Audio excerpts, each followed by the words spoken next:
પ્રભુનો આભાર માનીએ છીએ આ ત્રીજા દિવસમાં પ્રભુએ આપણને પ્રવેશ આપ્યો છે और प्रभु की आवाज हम सुन रहे हैं शुरू से ही। અને આરામથી આપણે પ્રભુનો અવાજ સાંભળી રહ્યા છીએ। మొదటి దినం నుండి మన ప్రభు యొక్క స్వరం మనం వింటూ వస్తున్నాం। और यही लगातार प्रभु करे कि हम प्रभु की आवाज नित्य सुनते रहे। અને પ્રભુ કરે કે આપણે પ્રભુનો અવાજ નિત્ય સાંભળતા રહીએ ఇలాగనే ప్రభు యొక్క స్వరము నిత్యం మనం వినేలాగానే చేయాలి। और स्पष्ट रीति से हम सुनते रहे। અને બહુ સ્પષ્ટ રીતે તે સાંભળતા રહીએ। ఆయన స్వరం మనం స్పష్టంగా విందాం। मलाकी 3 अध्याय માલાખી એનો ત્રીજો અધ્યાય और उसका 6 पद અને એની છઠ્ઠી કલમ మలాకి 3వ అధ్యాయం 6వ వచనం एक साथ સાથે વાંચીએ। కలిసి చదువుకుందాం। मलाकी 3 और 6। માલાખી ત્રીજો અધ્યાય છઠ્ઠી કલમ। మలాకి 3వ అధ్యాయం 6వ వచనం।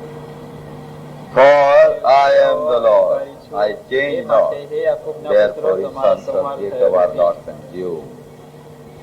प्रार्थना करें। પ્રાર્થના કરીએ। हमारे प्रेमी पिताजी, हम धन्यवाद देते हैं ने ये हिंट के तौर पर कहिए या ये आभास के तौर पर कहिए, इस मलाकी के बारे में हमने देखा ગઈકાલે આપણે ઈશારાની રીતે માલાખીના સંબંધી થોડી એક વાતો જોઈ હતી कि क्यों किस उद्देश्य से ये आखिरी मलाकी के पुस्तक लिखे गए। કે શા માટે કયા ઉદ્દેશથી આ છેલ્લું પુસ્તક માલાખીનું પુસ્તક લખવામાં આવ્યું છે। और जैसा कल हमने देखा था कि ये इसमें बहुत हर एरिया को टच किया गया है। અને જેમ ગઈકાલે જોયું હતું તેમ આમાં ઘણા બધા પાસાઓને સ્પર્શ કરવામાં આવ્યો છે ताकि हर एक संतुष्ट हो सके। सॉरी, నిన్న దినము మలాకి పుస్తకంలో నుండి ఏ ఉద్దేశంతో ఇది రాయబడినదో కొన్ని విషయాలు మనం చూసుకున్నాం। सो बहुत सारे एरिया को टच किया गया। એટલા માટે ઘણા બધા પાસાઓને સ્પર્શ કરવામાં આવ્યો છે। ఎన్నో విషయాలు ఆయన ఇక్కడ స్పర్శించినాడు। और हम देख रहे थे कि कितने प्रकार का प्रश्न उनके सामने थे। અને આપણે જોઈ રહ્યા હતા કે એમની આગળ કેટલા પ્રકારના પ્રશ્ન હતા। ఆ ప్రజల ముందు ఎన్ని రకాలైన ప్రశ్నలు ఉన్నాయో మనం చూసుకున్నాం। जब डेफिनेटली या बहुत स्पष्ट रीति से प्रभु ने बातें करना शुरू की, જ્યારે બહુ સ્પષ્ટ રીતે પ્રભુએ એમની સાથે વાત કરવાની શરૂ કરી, ఎప్పుడైతే మన ప్రభు ఖచ్చితంగా వాళ్ళతో మాట్లాడగోరున్నాడో बजाय वो माने માનવાને બદલે అది ఒప్పుకునే బదులుగా अपने आप को सुधारे, પોતાને સુધારવાને બદલે స్వయాన్ని సరి చేసుకున్న अपने आप को काट छाट करे પોતાને કાપ કૂપ કરે స్వయాన్ని కత్తిరించుకొని అన్ని సరిపరచుకున్న और प्रभु के नक्शे के अनुसार प्रभु के प्लान में आए। અને પ્રભુના નકશા અનુસાર યોજનામાં આવે, ప్రభు యొక్క చిత్తానుసారంగా రాకు బదులుగా लेकिन उसके विपरीत क्वेश्चन करने लगे। એનથી ઉલટું તેઓ પ્રશ્ન કરવા लाग्યા। వారు ప్రశ్నించి మొదలు పెట్టినారు। क्या हम ऐसे हैं? શું અમે આવા છીએ? మేము అలాంటి వారు, क्या हमने ऐसा किया? શું અમે આવું કર્યું છે? మేము అలాగ చేసినామా? क्या हम यहाँ अशुद्ध किए? શું અમે અશુદ્ધ કર્યું છે? మేము ఏమైనా అశుద్ధమైన పనులు చేసినామా? कितनी अफसोस की बात थी। કેટલા અફસોસની વાત હતી। ఎంతో విచారకరమైన మాటలేవి। फिर से एक बार मैं रिपीट कर दूं, ફરી એકવાર એનું હું પુનરાવર્તન કરું। మరొకసారి మనం ఈ విషయాలు 7 बार ही आया, આ 7 વાર આવેલું છે। 7 మార్లు వచ్చింది ఇది। पहला अध्याय પહેલો અધ્યાય మొదటి అధ్యాయం और 2 पद। અને એની બીજી કલમ। 2వ వచనం। Wherein hast thou loved us? ये प्रश्न था। આ એમનો પ્રશ્ન હતો, કઈ બાબતે તે અમારા પર પ્રીતિ રાખી છે? ఏ విషయంలో నీవు మాతో ప్రేమించితివి? प्रभु ने कहा मैं तुमसे प्रेम करता हूँ। પ્રભુએ કહ્યું, મેં તમારા પર પ્રીતિ રાખી છે। ప్రభు అంటున్నాడు నేను మిమ్మల్ని ప్రేమించినానని। पर ये प्रश्न करने कहा, कैसा, किस प्रकार का प्रेम तेरा हमारे ऊपर? પણ આ એમનો પ્રશ્ન હતો, કઈ રીતનો પ્રેમ તારો અમારા ઉપર और છે? आज यही प्रश्न हमारे मन में है।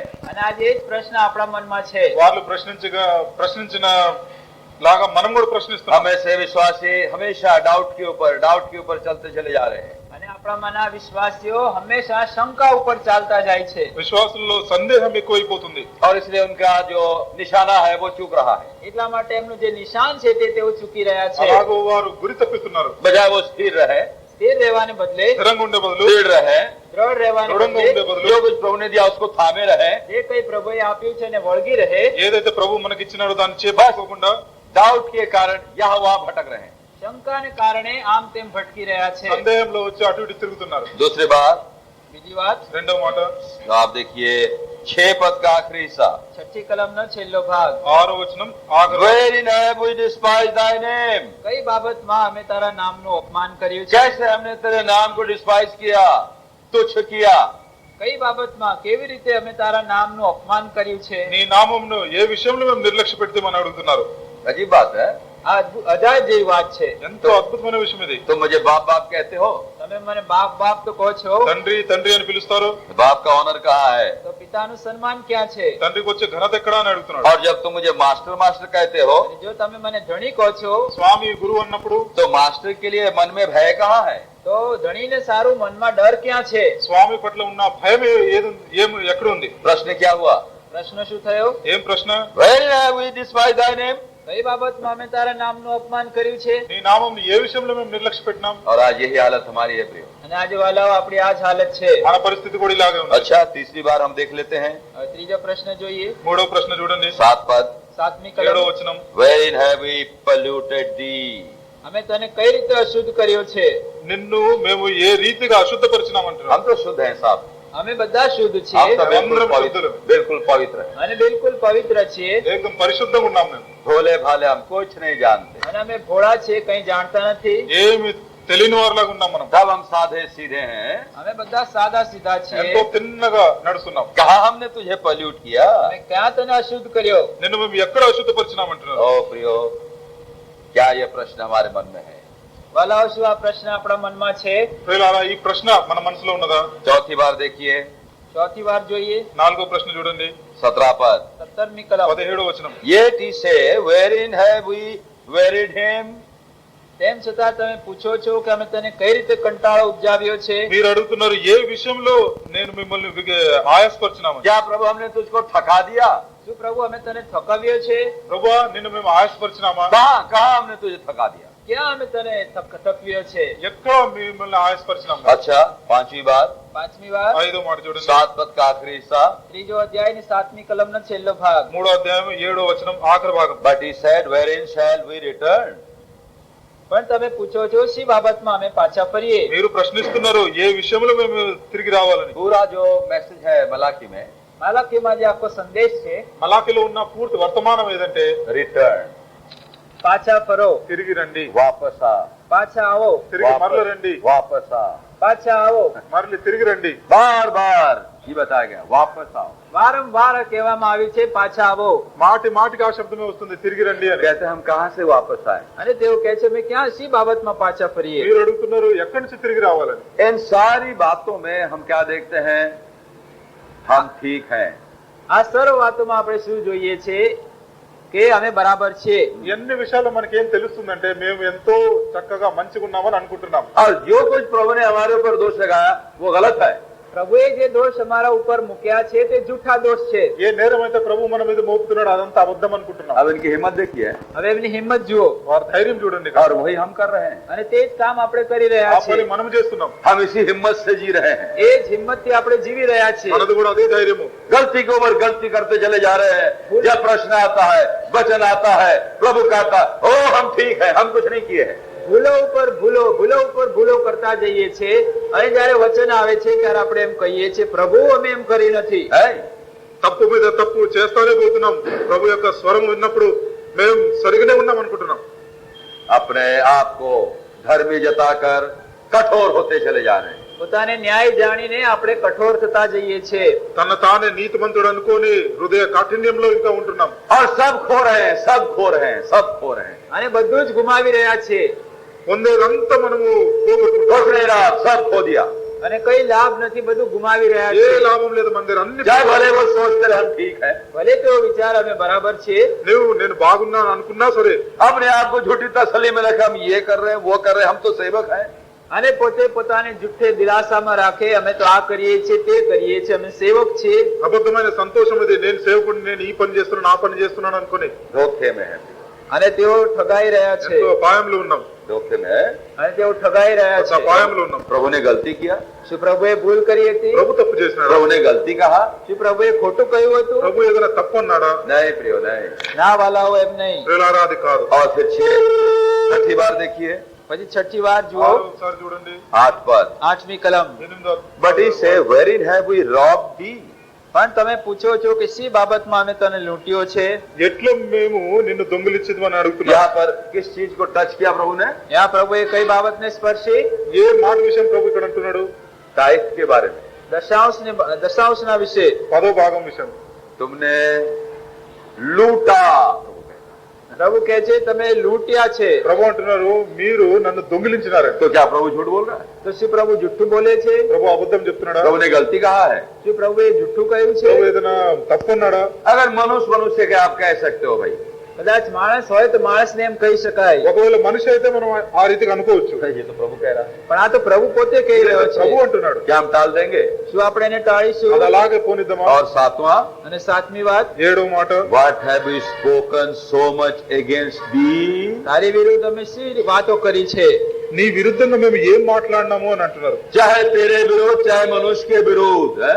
ચાહે તારી વિરુદ્ધ કે માણસોની વિરુદ્ધ. నీ విరుద్ధమైనా సరే అలా లేకపోతే మనుషుల విరుద్ధమైనా సరే. ओ प्रियो, ये सावधानी का वचन इस साल हमारे सामने आया है। ભલાઓ, આ સાવધાનીનું વચન આ વર્ષે આપણી સામે આવ્યું છે. పిల్లరా జాగ్రత్త పడే వచనము ఈ సంవత్సరం ప్రభు మనకి ఇస్తున్నాడు. कौन जाने लास्ट वार्निंग हमारे लिए है? કોણ જાણે આપણે માટે આ છેલ્લી ચેતવણી હોય. చెప్పలేం, ఇదే మనకి ఆఖరి హెచ్చరిక అయి ఉండొచ్చు. आओ प्रियो, हम सुधर जाएं, આવા વાલાઓ આપણે સુધરી જઈએ, పిల్లరా మనం సరిపడదాం, नम्र बन जाए, નમ્ર બનીએ, నమ్రులుగా అయిదాం, रोएं। રડીએ. మనం जहाँ ఏడుకి कहीं कठोरता, जहाँ कहीं शत्रु ने बड़ा भारी स्ट्रॉन्ग होल्ड हमारे जीवन में किया है, प्रभु तोड़ डाले। જ્યાં કઈ કઠણતા, જ્યાં કઈ શત્રુ શેતાને આપણા જીવનમાં અડ્ડા જમાવ્યા છે, એને પ્રભુ તોડી નાખે. ఏ హృదయంలో కాఠిన్యత మనం కలిగి ఉన్నామో, లేకపోతే ఏదైనా విషయంలో మనం ఎంత సెన్స్లెస్ అయిపోయినామో ఆ విషయాలు మనం ఒప్పుకొని సరిపడదాం. मैंने बताया था मलाकी का अर्थ क्या है? મેં કહ્યું હતું માલાખીનો અર્થ શું છે? మలాకి యొక్క అర్థం ఏమిటో నేను చెప్పినాను మీకు. Messenger of God. દેવનો દૂત. ప్రభు యొక్క సందేశం తెచ్చేవారు. ये मलाकी उसका नाम नहीं था। માલાખી તેનું નામ નહોતું, మలాకి ఆ వ్యక్తి పేరు కాదు. परमेश्वर ने एक पात्र को चुना પણ દેવે એક પાત્ર પસંદ કર્યું ప్రభు ఒక పాత్రని ఎన్నుకున్నాడు. और वो पात्र को तैयार किया। અને તે પાત્રને દેવે તૈયાર કર્યું. ఆ పాత్రని సిద్ధపరిచినాడు. चाहे कोई भी ABCD कोई भी हो, ABCD કોઈ પણ હોય, ఏబిసిడి ఎవరైనా సరే तैयार हो गया पात्र। અને પાત્ર તૈયાર ఆ થયું. పాత్రని సిద్ధపరిచినాడు. तू मेरा मलाकी है, તું મારો માલાખી છે. నీవు నా మలాకి. ये उसका अर्थ है प्रियो। આ એનો અર્થ છે. దాని అర్థం ఇది. मैंने बड़ा बोझ से कहा था कल, મેં ગઈકાલે બહુ બોજ સાથે કહ્યું బహు હતું, భారంతో నేను ఈ మాట మీకు परमेश्वर చెప్పాను. हजारों लाखों करोड़ों मलाकी मांग रहा है इन दिनों। આ દિવસોમાં પરમેશ્વર હજારો લાખો કરોડો માલાખી શોધી રહ્યો છે. వేల కొలిద మలాకీలు ప్రభు ఈ రోజు కోరుతున్నాడు. अपने पाप को ढांपने के लिए, પોતાના પાપને ઢાંકવા સારું, మన పాపాలని కప్పి పెట్టడానికి, अपनी गलतियों को हटाने के लिए। પોતાની ભૂલોને ટાળવા સારું. మన తప్పుతులను అన్ని కప్పి పెట్టడానికి. लोग आज कहते हैं हम प्रभु की सेवा कर रहे हैं। લોકો એમ કહે છે આજે અમે પ્રભુની સેવા કરી રહ્યા ప్రభు છીએ, సేవ చేస్తున్నామని ఎంతో మంది Great wandering preachers અને ઘણા એવા without any aim यहाँ वहाँ भटक रहे हैं। ઘણા એવા ભટકતા ઉપદેશકો છે, કોઈ ઉદ્દેશ વગર આમ તેમ રખડી રહ્યા છે. ఏ గురి లేకుండా ఎంతో మంది ఇట్లాంటి ప్రచారకులు అటు ఇటు తిరుగుతున్నారు. और समय पड़े हम तो प्रभु के साथ हैं। અને સમય થાય ત્યારે કે અમે તો પ્રભુ સાથે છીએ. సమయం వచ్చిందంటే అంటారు మేము ప్రభుతో పాటే ఉన్నాము. शुरू में जब भाई बख्सिंग अच्छे थे, આરંભમાં જયારે ભાઈ બક્સિંગ સારા હતા, ముందు దినాల్లో గత దినాల్లో మన సోదరుడు భక్సింగ్ గారు जगह బాగున్నప్పుడు जगह जाया करते थे। અને સ્થળે સ્થળે તેઓ જતા હતા. ఎన్నో స్థానాలకి ఆయన పోయేవారు. स्वाभाविक है, बेचारे प्रभु के दास है, लोग फोटो लेने के लिए दौड़ते थे। स्वाभाविक है। અને સ્વાભાવિક છે કે પ્રભુના દાસના ફોટો લેવાને માટે લોકો દોડતા હતા. దేవుని సేవకుడు వచ్చినాడని ఆయనతో పాటు ఫోటో దిగాలని ఎంతో మంది పరిగెత్తేవాళ్ళు. और लोग भी बड़ा फायदा उठाते थे। અને લોકો પણ બહુ ફાયદો ઉઠાવતા దీంతో હતા. ఎంతో లాభం కూడా పొందినారు. भाई जरा खड़ी हो जाइए, અને ભાઈ ઉભા રહી જાઓ, సోదరుని నిలబెట్టి मैं भी खड़ा हूँ। અને પછી હું પણ જઈને ઉભો થઈ જાઉં. ఆయన కూడా భక్సింగ్ గారు तो क्या నిల్చుకొని वो फोटो उतारा, तुम निकल जाओ। અને પછી ફોટો ઉતારનાર એમ કે તમે નીકળી જાઓ. ఫోటో తీసేటప్పుడు ఆయన మాత్రం పంపించలేరు. वो भी आ गया फोटो में। એ પણ ફોટోમાં આવી ఆయన ગયા. కూడా ఫోటోలో వచ్చినాడు. मौका पड़े भाई बख्शी के साथ में एक हूँ जी। અરે તક મળે ત્યારે જો હું બક્સિંગભાઈ સાથે એક છું. సమయం వచ్చిందంటే అదే ఫోటో తీసుకుని అంటారు జుట్టే భక్సింగ్ గారితో కూడా మేము కూడా లో. ఒకరమని.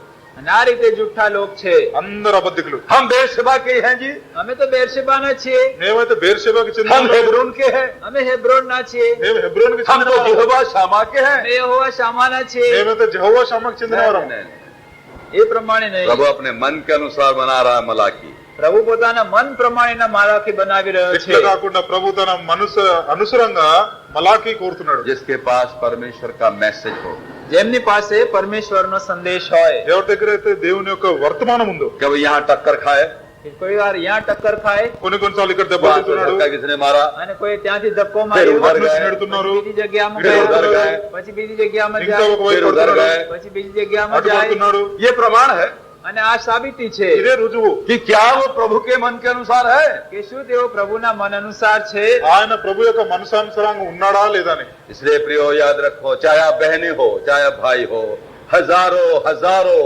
मलाकी प्रभु मांग रहा है इन अंतिम दिनों। એટલા માટે વાલાઓ યાદ રાખો, ચાહે આ ભાઈ હો કે બહેન હો, પ્રભુ હજારો માલાખી માંગી રહ્યો છે। మీరు సహోదరులైనా సహోదరులైనా ఈ మాట మీరు గుర్తించండి, క్యూ? మన ప్రభు ఎంతో వేల కొలది మలాఖీలు కోరుతున్నాడు. क्यों? શા માટે? ఎందుకు? पहला पद पढ़िए, પહેલી કલમ पहला अध्याय पहला पद। માલાખી પહેલો અધ્યાય પહેલી प्रभु करे કલમ। प्रियो, प्रभु डेफिनेट हमारे साथ बोले। પ્રભુ કરે ને પ્રભુ બહુ સ્પષ્ટ રીતે આપણી સાથે બોલે। మలాకి మొదటి అధ్యాయం మొదటి వచనం.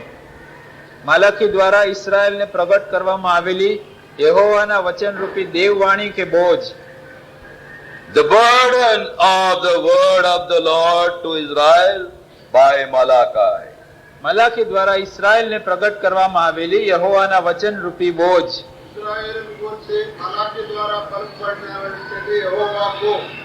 बोझ लिखिए, बोझ, बर्डन। ત્યાં બોજ લખશો।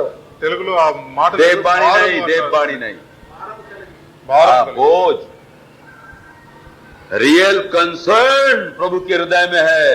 પ્રભુના હૃદયમાં આપણા માટે ખાસ એ વાસ્તવિક चिंता છે। ప్రభు యొక్క మనసులో నిజమైన భారం ఉన్నది. सबको नहीं बताएगा, અને સર્વને નહીં બતાવે, అందరికి చెప్పడు ఈ మాట. नहीं नहीं नहीं। એમ નહીં इसलिए કરે। यहाँ पर लोगों की, याजकों की, जो भी लोग थे वहां पर, उनकी गिरी हुई हालत को दिखाया गया है। એટલા માટે यहाँ જે લોક હતા કે યાજકો હતા તે સર્વની પતિત દશા ત્યાં બતાવવામાં આવી છે। యాజకులైనా సరే ప్రజలైనా సరే వాళ్ళ పడిపోయిన స్థితిని ప్రభు ఇక్కడ చూపిస్తున్నాడు. कहाँ उनको बताएगा? એમને કોણ બતાવશે? వారికి ఎవరు చెప్తారు? बताएगा, मलाखी को बताएगा प्रभु। માલાખીને પ્રભુ બતાવશે। చెప్తే మలాకీకి చెప్తాడు ప్రభు. मलाखी, मेरा बोझ है तेरे लिए। માલાખી તારે માટે મારો બોજ છે। మలాకీ నీ విషయం నాకు ఒక భారం ఉన్నది. वो तैयार हो गया, અને તે તૈયાર થઈ ఆయన ગયો। సిద్ధపడినాడు. अब ये मेरा बोझ है सारे इस्राएलियों के लिए। અને હવે આ આખા ઇસ્રાયેલને માટે મારો બોજ છે। పూర్తి ఇశ్రాయేల్ విషయము నాకు ఒక భారం ఉంది. अब तू उठा सकेगा उस बोझ को, હવે તું તે ભારને ઉંચકી શકશે। ఈ భారం నువ్వు ఇప్పుడు మోయగలవు. दूसरे नहीं, બીજા નહીં, వేరెవరు కాదు. दूसरे नहीं, બીજા નહીં। प्रभु के मन के अनुसार जो नहीं है उनके लिए नहीं। જેઓ પ્રભુના મન અનુસાર નથી તેઓ નહીં। ఎవరైతే ప్రభు హృదయానుసారంగా లేరో వారు ఎత్తలేరు. इसलिए सबसे पहला बोझ प्रभु ने बताया, मलाकी तू बता इन लोगों को, मैं तुमसे प्रेम करता हूं। એટલા માટે સૌથી પહેલા પ્રભુએ માલાખીને કહ્યું, માલાખી તું લોકોને કહે કે હું તેમના ઉપર પ્રેમ કરું છું। మలాకీతో ప్రభు అన్నాడు, నీవు ఈ ప్రజలతో మొట్టమొదటిగా ఈ విషయం చెప్పు, నేను మిమ్మల్ని ప్రేమించినాను అని. तो याद रखो, प्रभु का प्रेम अनचेंजेबल प्रेम। વાલાઓ યાદ રાખજો, પ્રભુનો પ્રેમ તે અવિકારી પ્રેમ છે। ప్రియులారా, ఈ విషయం మనము గుర్తుంచుకుందాము. ప్రభు యొక్క ప్రేమ మార్పు చెందనిది, कभी कभी बदला नहीं। એ પ્રેમ કદી બદલાયો નથી। ఎప్పటికీ మార్పు చెందలేదు. I change not, હું અવિકારી છું నేను మార్పు और చెందను, मेरा प्रेम चेंज not। અને મારો પ્રેમ અવિકારી છે। నా ప్రేమ కూడా మారదు. इसलिए प्रभु ने इस बोझ को मलाखी के अंदर में दिया। એટલા માટે પ્રભુએ આ બોજને માલાખી અંદર મૂક્યો। అందుకని ఈ భారము మలాకి యొక్క హృదయంలో ప్రభు ये ఇస్తాడు. नहीं कहा मलाखी ये मेरा बोझ है, मैं इनको सबको नाश कर दूंगा।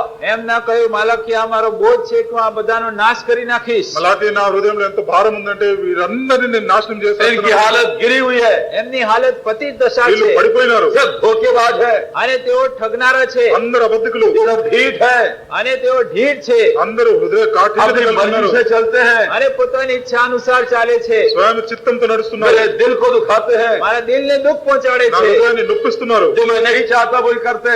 જે હું ચાહતો નથી તે જ તેઓ કરે છે। నేను ఏదైతే కోరనో అదే तो చేస్తున్నాను. मलाखी मेरे मन में बोझ है, इनको मैं खत्म कर डालूं। એટલા માટે માલાખી મારા દેહમાં બોજ છે કે એમનો હું નાશ કરી નાખું। అందుకని మలాకి నా మనసులో భారం ఉన్నది, వీళ్ళందరినీ నేను నాశనం చేసేస్తాను. नहीं नहीं नहीं, ના એ પ્રમાણે નહીં। అట్లా కాదు. प्रभु कैसे कह सकता है? પ્રભુ એ રીતે કઈ રીતે કહી શકે? ఏ రీతిగా ప్రభు ఇట్లాంటి మాటలు कहता పడతాడు? मलाखी मेरा बोझ तो समझ रहा है, અને કે છે માલાખી શું તું મારા બોજને સમજી રહ્યો છો? మలాకి నా భారం ఏందో నీకు అర్థమవుతుందా? एक पात्र खड़ा है, એક પાત્ર ત્યાં ઊભું ఒక છે, పాత్ర అక్కడ वो నిల్చుకుని क्या कह सकता है? તે શું બોલી શકે? ఆ పాత్ర ఏమనగలదు? तू मेरा बोझ जानता है। તું મારો બોજ જાણે છે? నువ్వు నా భారం తెలుసు. हाँ प्रभु कहिए, मैं सुनने के लिए तैयार हूँ। હા પ્રભુ બોલો, હું સાંભળવા તૈયાર છું. అవును ప్రభువా, వినటానికి నేను సిద్ధంగా ఉన్నాను. मैं सबसे प्रेम करता हूँ। હું આ સર્વ ઉપર પ્રેમ કરું છું. అందరిని ప్రేమిస్తున్నాను. क्या प्रियो, इस बात को आप जानते हैं? શું વાલાઓ, આ વાત તમે જાણો છો? ప్రియులారా, ఈ విషయం మీకు తెలుసా? इसलिए सबसे पहले ये आया शब्द आई हैव लव्ड यू। એટલા માટે સૌ પ્રથમ આ શબ્દ આવ્યા, મેં તમારા પર પ્રીતિ રાખી છે. అందరి మొట్టమొదటిగా వాక్యం వచ్చింది, నేను చాहे वो మిమ్మల్ని भले- ప్రేమిస్తున్నాను. चाहे भले कितना प्रश्न करते रहे, कैसा तूने हमसे प्रेम किया। ભલે તો એવા પ્રશ્ન કરતા રહ્યા, કઈ બાબતે તે અમારા ઉપર પ્રેમ રાખ્યો છે, તો પણ ఏ విధంగా ప్రశ్నించినా సరే, నీవు మాతో ఎలాగ ప్రేమించినావని. परमेश्वर के सामने तो कई प्रश्न आते हैं, પરમેશ્વરની આગળ ઘણા પ્રશ્નો આવે છે, దేవుడి ఎదుట ఎన్నో ప్రశ్నలు వస్తాయి. जवाब कितना मिलता है? અને કેટલા જવાબ મળે છે? మనకి జవాబులేని దొరుకుతాయి. नहीं मिलता ना। નથી મળતા. జవాబులు దొరకవు. ऐसा क्यों? આમ કેમ? ఇలాగ ఎందుకు? ऐसा क्यों? આમ કેમ? ఇలాగ ఎందుకు? ऐसा क्यों नहीं? આમ કેમ નહીં? ఇలాగ ఎందుకు కాదు? कौन जवाब पाएगा? અને એને કોને જવાબ મળે? అన్నిటికీ జవాబు ఎక్కడ వస్తాయి? सो प्रियो, प्रभु का बोझ आज हम जाने। એટલા માટે વાલાઓ, આજે આપણે પ્રભુના બોજને જાણીએ. ప్రియులారా, ప్రభు యొక్క భారం ఏముండదు, और అది మనం इसलिए తెలుసుకుందాం. जब प्रभु सोने के 7 दीवट में घूम रहा था, એટલા માટે જયારે પ્રભુ સોનાની 7 દીવી મધ્ય ફરી રહ્યો હતો, బంగారం యొక్క 7 దీప స్తంభాల మధ్య సంచరిస్తున్నప్పుడు सबसे पहले कलीसिया को यही कहा था, સૌથી પહેલા મંડળીને આ જ તેણે કહ્યું હતું. మొట్టమొదటి సంఘంతో ప్రభు అన్నాడు, ये लास्ट वो प्रॉफिट था, આ છેલ્લો પ્રબોધક હતો, అంత ప్రవక్త అయిన ఆఖరి ప్రవక్త. और फिर वो लास्ट बुक था प्रकाशित वाक्य। અને પ્રકટીકરણ તે છેલ્લું પુસ્તક હતું. ఆఖరి పుస్తకము ప్రకటన గ్రంథము. कहता तूने पहला प्रेम छोड़ दिया। અને તે કહે છે, તે પ્રથમના પ્રેમનો ત્યાગ કર્યો છે. అక్కడ అంటున్నాడు, నీవు నీ మొదటి ప్రేమను విడిచిపెట్టినావని. सो प्रियो, इस बात को हम आज जाने कि प्रभु का प्रेम अभी तक घटा नहीं। એટલા માટે વાલાઓ, આપણે જાણીએ કે હજુ સુધી પ્રભુનો પ્રેમ ઓછો થયો નથી. ప్రభు యొక్క ప్రేమ ఈనాటికి కూడా తగ్గిపోలేదని మనం తెలుసుకోవాలి. क्या हम कहेंगे आज प्रभु से, શું આજે આપણે પ્રભુને કહીશું, ఈ రోజు మనం ప్రభుతో అందాం, प्रभु मुझे माफ कर, પ્રભુ મને ક્ષમા કરો, ప్రభువా నువ్వు నాకు క్షమించు, मैं तेरे सामने अकड़ता रहा, હું તમારી સામે અકળતો રહ્યો, నీ ఎదుట నేను ఎంతో దౌర్జన్యంగా मैं ఉన్నాను, विरोध करता रहा, અને હું વિરોધ કરતો నేను રહ્યો, విరోధంగా ఉన్నాను, आज्ञा तोड़ता रहा, આજ્ઞા તોડતો રહ્યો, నీ ఆజ్ఞలను మీరుతా ఉన్నాను, तेरी इच्छा के विरुद्ध जाता रहा, તારી ઈચ્છા વિરુદ્ધ જતો રહ્યો. నీ చిత్తానికి విరుద్ధంగా పోయినాను, तुझसे प्रेम नहीं किया मैंने प्रभु। મેં તારાથી પ્રભુ તારા પર પ્રેમ કર્યો નથી. నీతో నేను సరైన రీతిగా ప్రేమించలేదు. फिर से एक बार तेरी आवाज मेरे कान में आई, ફરી એકવાર તમારો અવાજ મારા કાનમાં આવે છે, మరి ఒకసారి నీ స్వరము నా చెవిలోకి వచ్చినది, मैं तुमसे प्रेम करता हूँ। હું તમારા પર પ્રેમ કરું છું. నేను మీతో ప్రేమిస్తున్నాను. ये तो प्रमाण दे रहा है ना। અને પછી પ્રમાણ આપે అది છે. రుజువు చూపిస్తుంది. 2 पद देखिए, બીજી કલમ, 2వ వచనం, Was not Esau Jacob's brother? Said the Lord, yet I loved Jacob. యెహోవా કહે છે, શું એસાવ યાકૂબનો ભાઈ નહોતો? તથાપి યાકૂબ પર મેં પ્રીતિ રાખી. యెహోవా అంటున్నాడు, ఏసావు యాకోబు యొక్క సహోదరుడు కాదా, అయినా నేను యాకోబుని ప్రేమించినాను, And I hated Esau. પણ એસાવનો મેં ધિક્કાર કર્યો. ఏసావుని నేను ద్వేషించినాను. ये बड़ा अजीब सी बात है। આ અજય જેવી વાત છે. ఎంతో అద్భుతమైన విషయం. बड़ा प्रश्न जागता है कि परमेश्वर क्या किसी मनुष्य को घिन कर सकता है? અને આ પ્રશ્ન ઉભો થાય કે શું ઈશ્વર માણસનો ધિક્કાર કરે? మనసులో ఈ ప్రశ్న వస్తది, దేవుడు ఎప్పటికైనా ఏదైనా మనిషిని ద్వేషించుతాడా? ये हेट शब्द आया है। અને લખવામાં આવ્યું છે ધિક્કાર કર્યો. తెలుగు ద్వేషం అనేది क्या ये हो सकता है? શું એ શક્ય છે? ఇది జరగలదా ఈ మాట? क्या कितना भी वर्स्ट पापी, क्या परमेश्वर कहेगा मैं इनसे घृणा करता हूँ? ગમે એટલો ખરાબમાં ખરાબ પાપી, તો પણ શું પ્રભુ એમ કહી શકે કે હું એનો ધિક્કાર કરું છું? ఎంత చెడిపోయిన పాపి అయినా సరే ప్రభు అనగలడా, నేను ఈ వ్యక్తితో और ద్వేషం? याकूब के बारे में कौन नहीं जानता? અને યાકૂબના સંબંધી કોણ જાણતું యాకోబు નથી? విషయం ఎవరికి తెలియదు? कितने बार सुन चुके? કેટલી વાર સાંભળી ચૂક્યા. ఎన్నో సార్లు మనం విన్నాము. ऐसा प्लान करने वाला, એવી યોજનાઓ કરનાર, పెద్ద పెద్ద ప్లాన్లు చేసేవాడు, फुल ऑफ स्कीम से भरा हुआ, અને પોતાની યોજનાઓથી ભરપૂર, ఎన్నో యుక్తులు కలిగించేవాడు, ठगाई करने वाला, અને ઠગાઈ करનાર, మోసం చేసేవాడు, अड़ंगा मारने वाला, અને ખાલી ડંફાસ મારનાર, అడ్డం పెట్టేవాడు, धोखा देने वाला। અને ઠગનાર. మోసం చేసేవాడు. ऐसे क्या बोलता मैं याकूब से प्रेम करता हूं। એવાને કહે છે હું યાકૂબ પર પ્રેમ કરું છું ఆయన విషయం ప్రభు అంటున్నాడు యాకోబుని నేను और ప్రేమించినాడు. हम एशो को कितना जानते हैं? અને એસાવ વિશે આપણે કેટલું જાણીએ છીએ ఏసావు విషయం మనకి ఎంత తెలుసు? हम आगे देखेंगे આપણે આગળ જોઈશું ఇంకా ముందు చూసుకుందాం. कि याकूब कौन था और येसो कौन था, કે યાકૂબ કોણ હતો અને એસાવ કોણ હતો, యాకోబు ఎవరో ఏసావు ఎవరో చూసుకుందాం. और क्यों एसो रिजेक्ट कर दिया गया। શા માટે એસાવને નકારી કાઢવામાં આવ્યો ఎందుకు ఏసావుని ప్రభు ద్వేషించినాడు? और सब कुछ खो दिया। અને તે સર્વસ્વ ગુમાવી બેઠો అన్ని పోగొట్టుకున్నాడు. फिर रोया, छाती पीटा, वापस नहीं मिला। અને તે રડ્યો અને છાતી કૂટી પણ એને પાછું ન મળ્યું, గుండెలు కొట్టుకుంటా మళ్ళీ ఏడ్చినాడు. ఆయనకి దొరకలేదు. हाँ, नहीं मिला वापस उसको। એને પાછું ન મળ્યું. ఆయనకి మరలా అది తిరిగి क्या बहुत रोया वो, ભલે તે બહુ રડ્યો ఎంతో ఏడ్చినాడు. लेकिन फिर से दोबारा आशीष उसके पास वापस नहीं आई प्रियो। પણ ફરી એકવાર તેની પાસે આશીર્વાદ આવ્યો નહીં. రెండవసారి ఆ ఆశీర్వాదం ఆయనకి కలగలేదు. ओ प्रियो, हमें सावधान होना है। વાલાઓ આપણે સાવધ થવાની જરૂર ప్రియులారా, છે. ఎంతో జాగ్రత్త పడాలి మనం. एक बार खो दिए, એક વાર જો ગુમાવી બેઠા, ఒక్కసారిగా మనం एसो పోగొట్టుకుంటే ने सब कुछ खो दिया, वापस नहीं आया। એસાવ ગુમાવી બેઠો અને પાછું મળ્યું નહીં. ఏసావు పోగొట్టుకున్నాడు, మళ్ళా తిరిగి పొందలేదు. प्रभु नहीं चाहता। પ્રભુ એવું ચાહતો નથી. ప్రభుకి ఇట్లా ఇష్టం లేదు. कहता मैं तुमसे प्रेम करता हूँ। કે છે હું તમારા પર પ્રેમ કરું છું. ఆయన అంటున్నాడు నేను మిమ్మల్ని ప్రేమించినాను. कई पॉइंट बता दूं मैं आपको प्रेम के बारे में। અને પ્રેમના સંબંધી કેટલાક મુદ્દાઓ તમને બતાવું ప్రేమ విషయమైన కొన్ని సంగతులు నేను చెప్తాను. ताकि हम जान सके कि प्रभु का प्रेम कितना अद्भुत है हम मनुष्य जाति के लिए। એ માટે કે આપણે જાણી શકીએ કે માણસ જાતને માટે પ્રભુનો પ્રેમ કેવો અદ્ભુત છે. మనుష్య జాతి పట్ల ప్రభు యొక్క ప్రేమ ఎంత విస్తారమైనదో మనం తెలుసుకుందాం. हम तुच्छों के लिए, આપણ તુચ્છોને માટે మన దరిద్రుల విషయం, हम ढीठ के लिए, અને આપણ જેવા ઢીઠ માણસોને మనం માટે, ఎవరైతే కాఠిన్యత जैसे కలుగుతామో, मलाकी के जमाने में गिरी हुई हालत में थे, જે પ્રમાણે માલાકીના સમયમાં પતિત દશામાં હતા. మలాకి దినాల్లో మనం చూస్తున్న వాళ్ళు పడిపోయిన స్థితిలో ఉన్నారు. ओ आखिरी प्रॉफिट, અને એ છેલ્લો પ્રબોધક, ఆఖరి ప్రవక్త. और फिर किस तरह से ये पूरी तरह से उनका चित्र अंकित कर दिया प्रभु ने। અને પૂરી રીતે પ્રભુ એમનું ચિત્ર અંકિત કર્યું. వాళ్ళ పూర్తి చిత్రాన్ని ప్రభు ఇక్కడ చూపిస్తున్నాడు. उसके बाद 400 साल तक चुपचाप सब।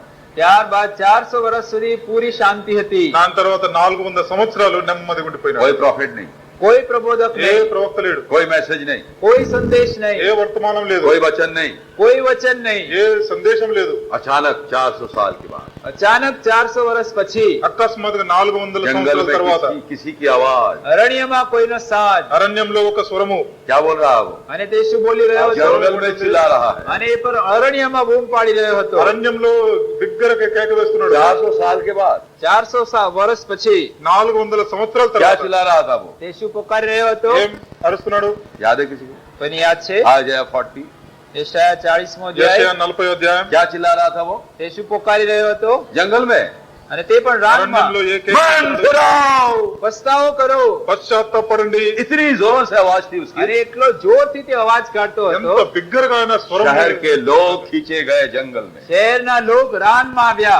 పట్టణాల నుండి ప్రజలు పరిగెత్తుకుంటా అరణ్యానికి పోయినారు. कौन था? અને તે કોણ હતો? ఆయన ఎవరు? यूहन्ना बपतिस्मा देने वाला। બાપ્તિસ્મા કરનાર યોહાન. బాప్తిస్మ ఇచ్చే యోహన్న. और इसी के बारे में प्रोफेसी किया गया है। અને એના જ સંબંધી આ ભવિષ્યવાણી કરવામાં ఆయన આવી છે. విషయమే ఇక్కడ प्रभु చెప్పబడింది. मसीह के बारे में प्रोफेसी किया गया है। પ્રભુ ઈસુ સંબંધી ભવિષ્યવાણી మన કરેલી యేసు છે. ప్రభు యొక్క విషయం కూడా చెప్పబడింది. पर मुख्य है प्रभु का प्रेम। પણ મુખ્ય છે પ્રભુનો પ્રેમ. అందరికన్నా ముఖ్యము ప్రభు యొక్క ప్రేమ. आज हम जाने प्रियो, આજે આપણે જાણીએ प्रभु का प्रेम घटा नहीं। પ્રભુનો પ્રેમ ઘટ્યો નથી. ప్రియులారా, ఈ రోజు మనం తెలుసుకుందాం, మన ప్రభు యొక్క ప్రేమ తగ్గిపోలేదు. धीरज धरो, ધીરજ રાખો.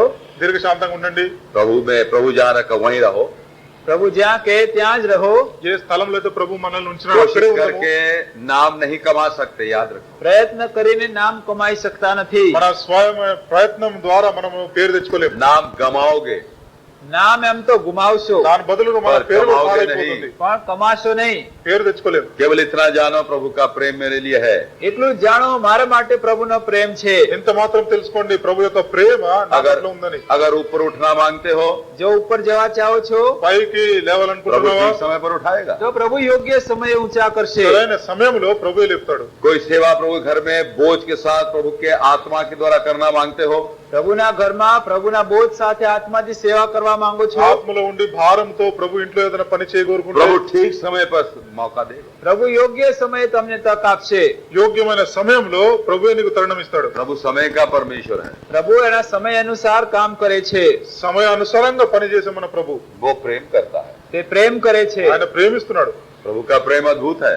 પ્રભુનો પ્રેમ અદ્ભુત છે। మన ప్రభు యొక్క ప్రేమ तो అద్భుతమైనది। इसलिए हम आज जाने, એટલા માટે આજે આપણે ఈ જાણીએ, రోజు మనం తెలుసుకుందాం। सब बातें भूल जाए, સર્વ વાતો વિસરી જઈએ, తక్కిన విషయాలన్నీ एक ही మర్చిపోదాం। बात को याद रखें, એક જ વાત યાદ રાખીએ, ఒక్క విషయం మాత్రం कि గుర్తుంచుకుందాం। प्रभु मुझसे प्रेम करता है। પ્રભુ મારા ઉપર પ્રેમ કરે છે। ప్రభు నన్ను ప్రేమిస్తున్నాడు। आप देखिए यिर्मयाह 31 में आइए યર્મિયા 31મો અધ્યાય యెర్మీయా చూడండి 31వ అధ్యాయం और 3 पर। અને એની ત્રીજી કલમ। केवल आप याद रखो, एक्सप्लेन करने के लिए टाइम नहीं है। કેવળ યાદ રાખજો, બધું સમજાવવાનો સમય નથી। మీరు पढ़िए గుర్తుంచుకోండి ఇది। 31 अध्याय 3 पर। યર્મિયા 31મો અધ્યાય ત્રીજી કલમ। యెర్మీయా 31 3వ వచనం। યહોવાએ દૂર દેશમાં મને દર્શન દઈને કહ્યું हाँ, કે હા, મેં તારા પર અખંડ પ્રીતિ રાખી છે, अच्छा। તે માટે મેં તારા પર કૃપા રાખીને તને મારી તરફ ખેંચી છે। कैसा प्रेम प्रभु का? પ્રભુનો પ્રેમ કેવો છે? మన तेलुगु ప్రభు में, యొక్క ప్రేమ చూడండి। तेलुगु में చాలా కాలం క్రిందట యెహోవా నాకు ప్రత్యక్షమై ఉండెను. శాశ్వతమైన ప్రేమతో నేను నిన్ను ప్రేమిస్తున్నాను. कैसा प्रेम? శాశ్వతమైన ప్రేమ. Everlasting love. સનાતન પ્રેમ। శాశ్వతమైన ప్రేమ। क्या हम जानते हैं? શું આપણે જાણીએ છીએ? ఈ విషయం మనకు తెలుసా? प्रभु ने हमसे कहा है, પ્રભુએ આપણને मैं કહ્યું છે, तुमसे प्रेम करता हूँ। હું તમને ચાહું છું। నేను నీతో पर ప్రేమిస్తున్నాను। कैसा प्रेम? પણ કેવો પ્રેમ? ఎటువంటి ప్రేమ అది?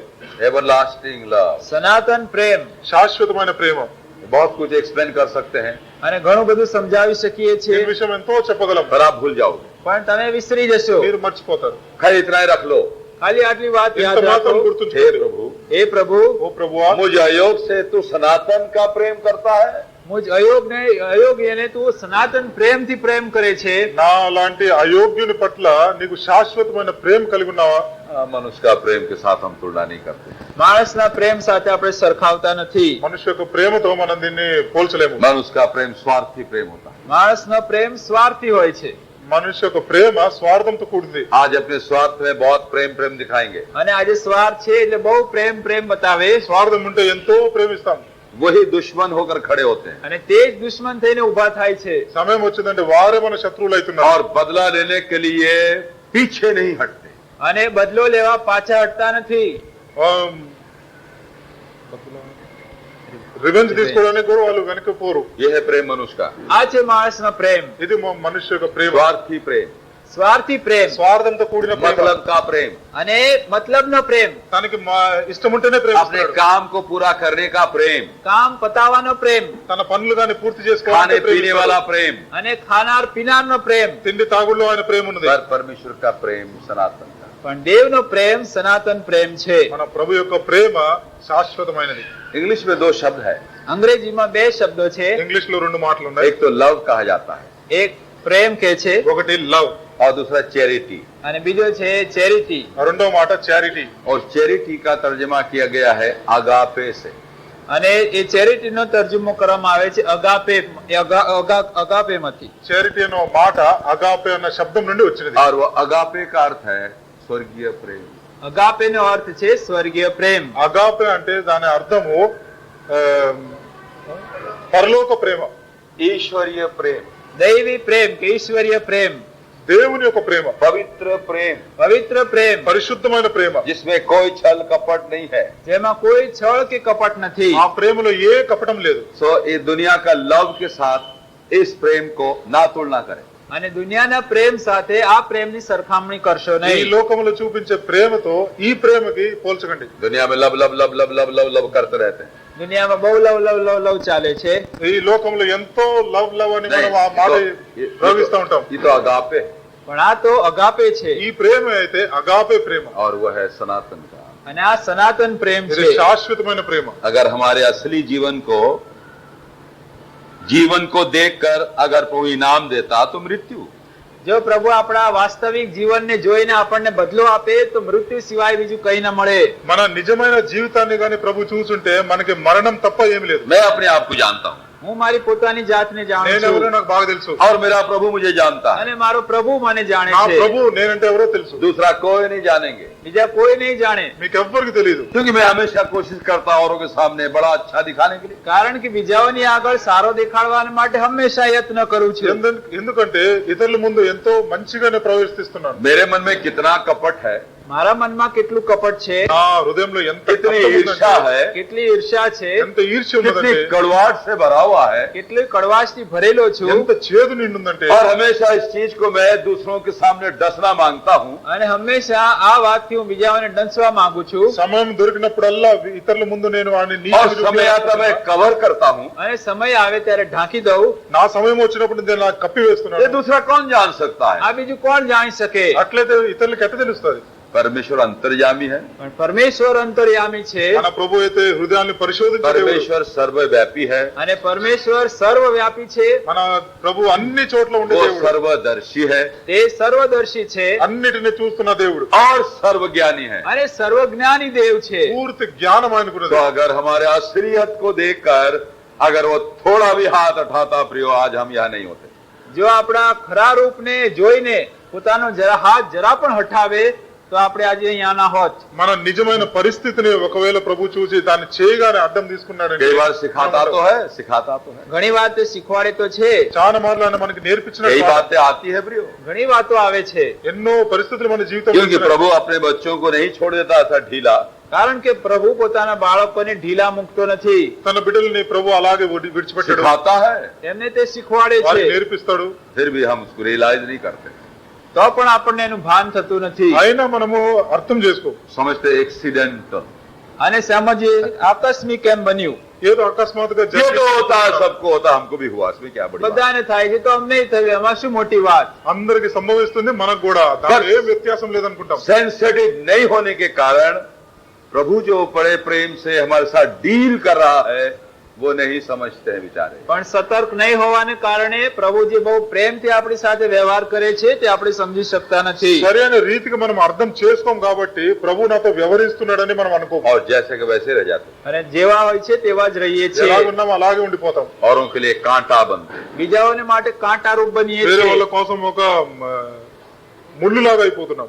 प्रभु के काम में बाधा ले आते हैं। અને પ્રભુના કામમાં આપણે બાધારૂપ થઈએ છીએ ప్రభు యొక్క పనిలో మనం అడ్డం పడుతున్నాం. प्रभु के काम में पॉइजन फैलाते हैं। પ્રભુના કામમાં આપણે ઝેર ફેલાવીએ ప్రభు છીએ యొక్క పనిలో మనం విషము, प्रभु के काम में विभेद ले आते हैं। અને પ્રભુના કામમાં આપણે વિભાજન લાવીએ છીએ ప్రభు యొక్క పనిని మనము వేరు వేరు చేస్తున్నాం. एक दूसरे को पॉइजन करते हैं। એકબીજાને આપણે ઝેર રેડીએ છીએ ఇతరుల్లో మనం విషం వేస్తున్నాం. प्रभु हमसे सनातन के प्रेम से, सनातन के अगापे से अगापे किया, અને પ્રભુએ આપણા ઉપર સનાતન પ્રેમ કે અગાપેથી પ્રેમ કર્યો ప్రభువే మన పట్ల తన శాశ్వతమైన అగాపే ప్రేమతో ప్రేమించినాడు. दूसरा देख लीजिए, બીજું જોઈએ आयदा రెండవది. 49, યશાયા 49મો અધ્યાય యెషయా 49. यहाँ पर दूसरा प्रेम, ત્યાં બીજો એક પ્રેમ છે రెండవ ప్రేమ ఇక్కడ. मैंने तुमसे प्रेम किया, मलाकी ये मेरा बोझ है।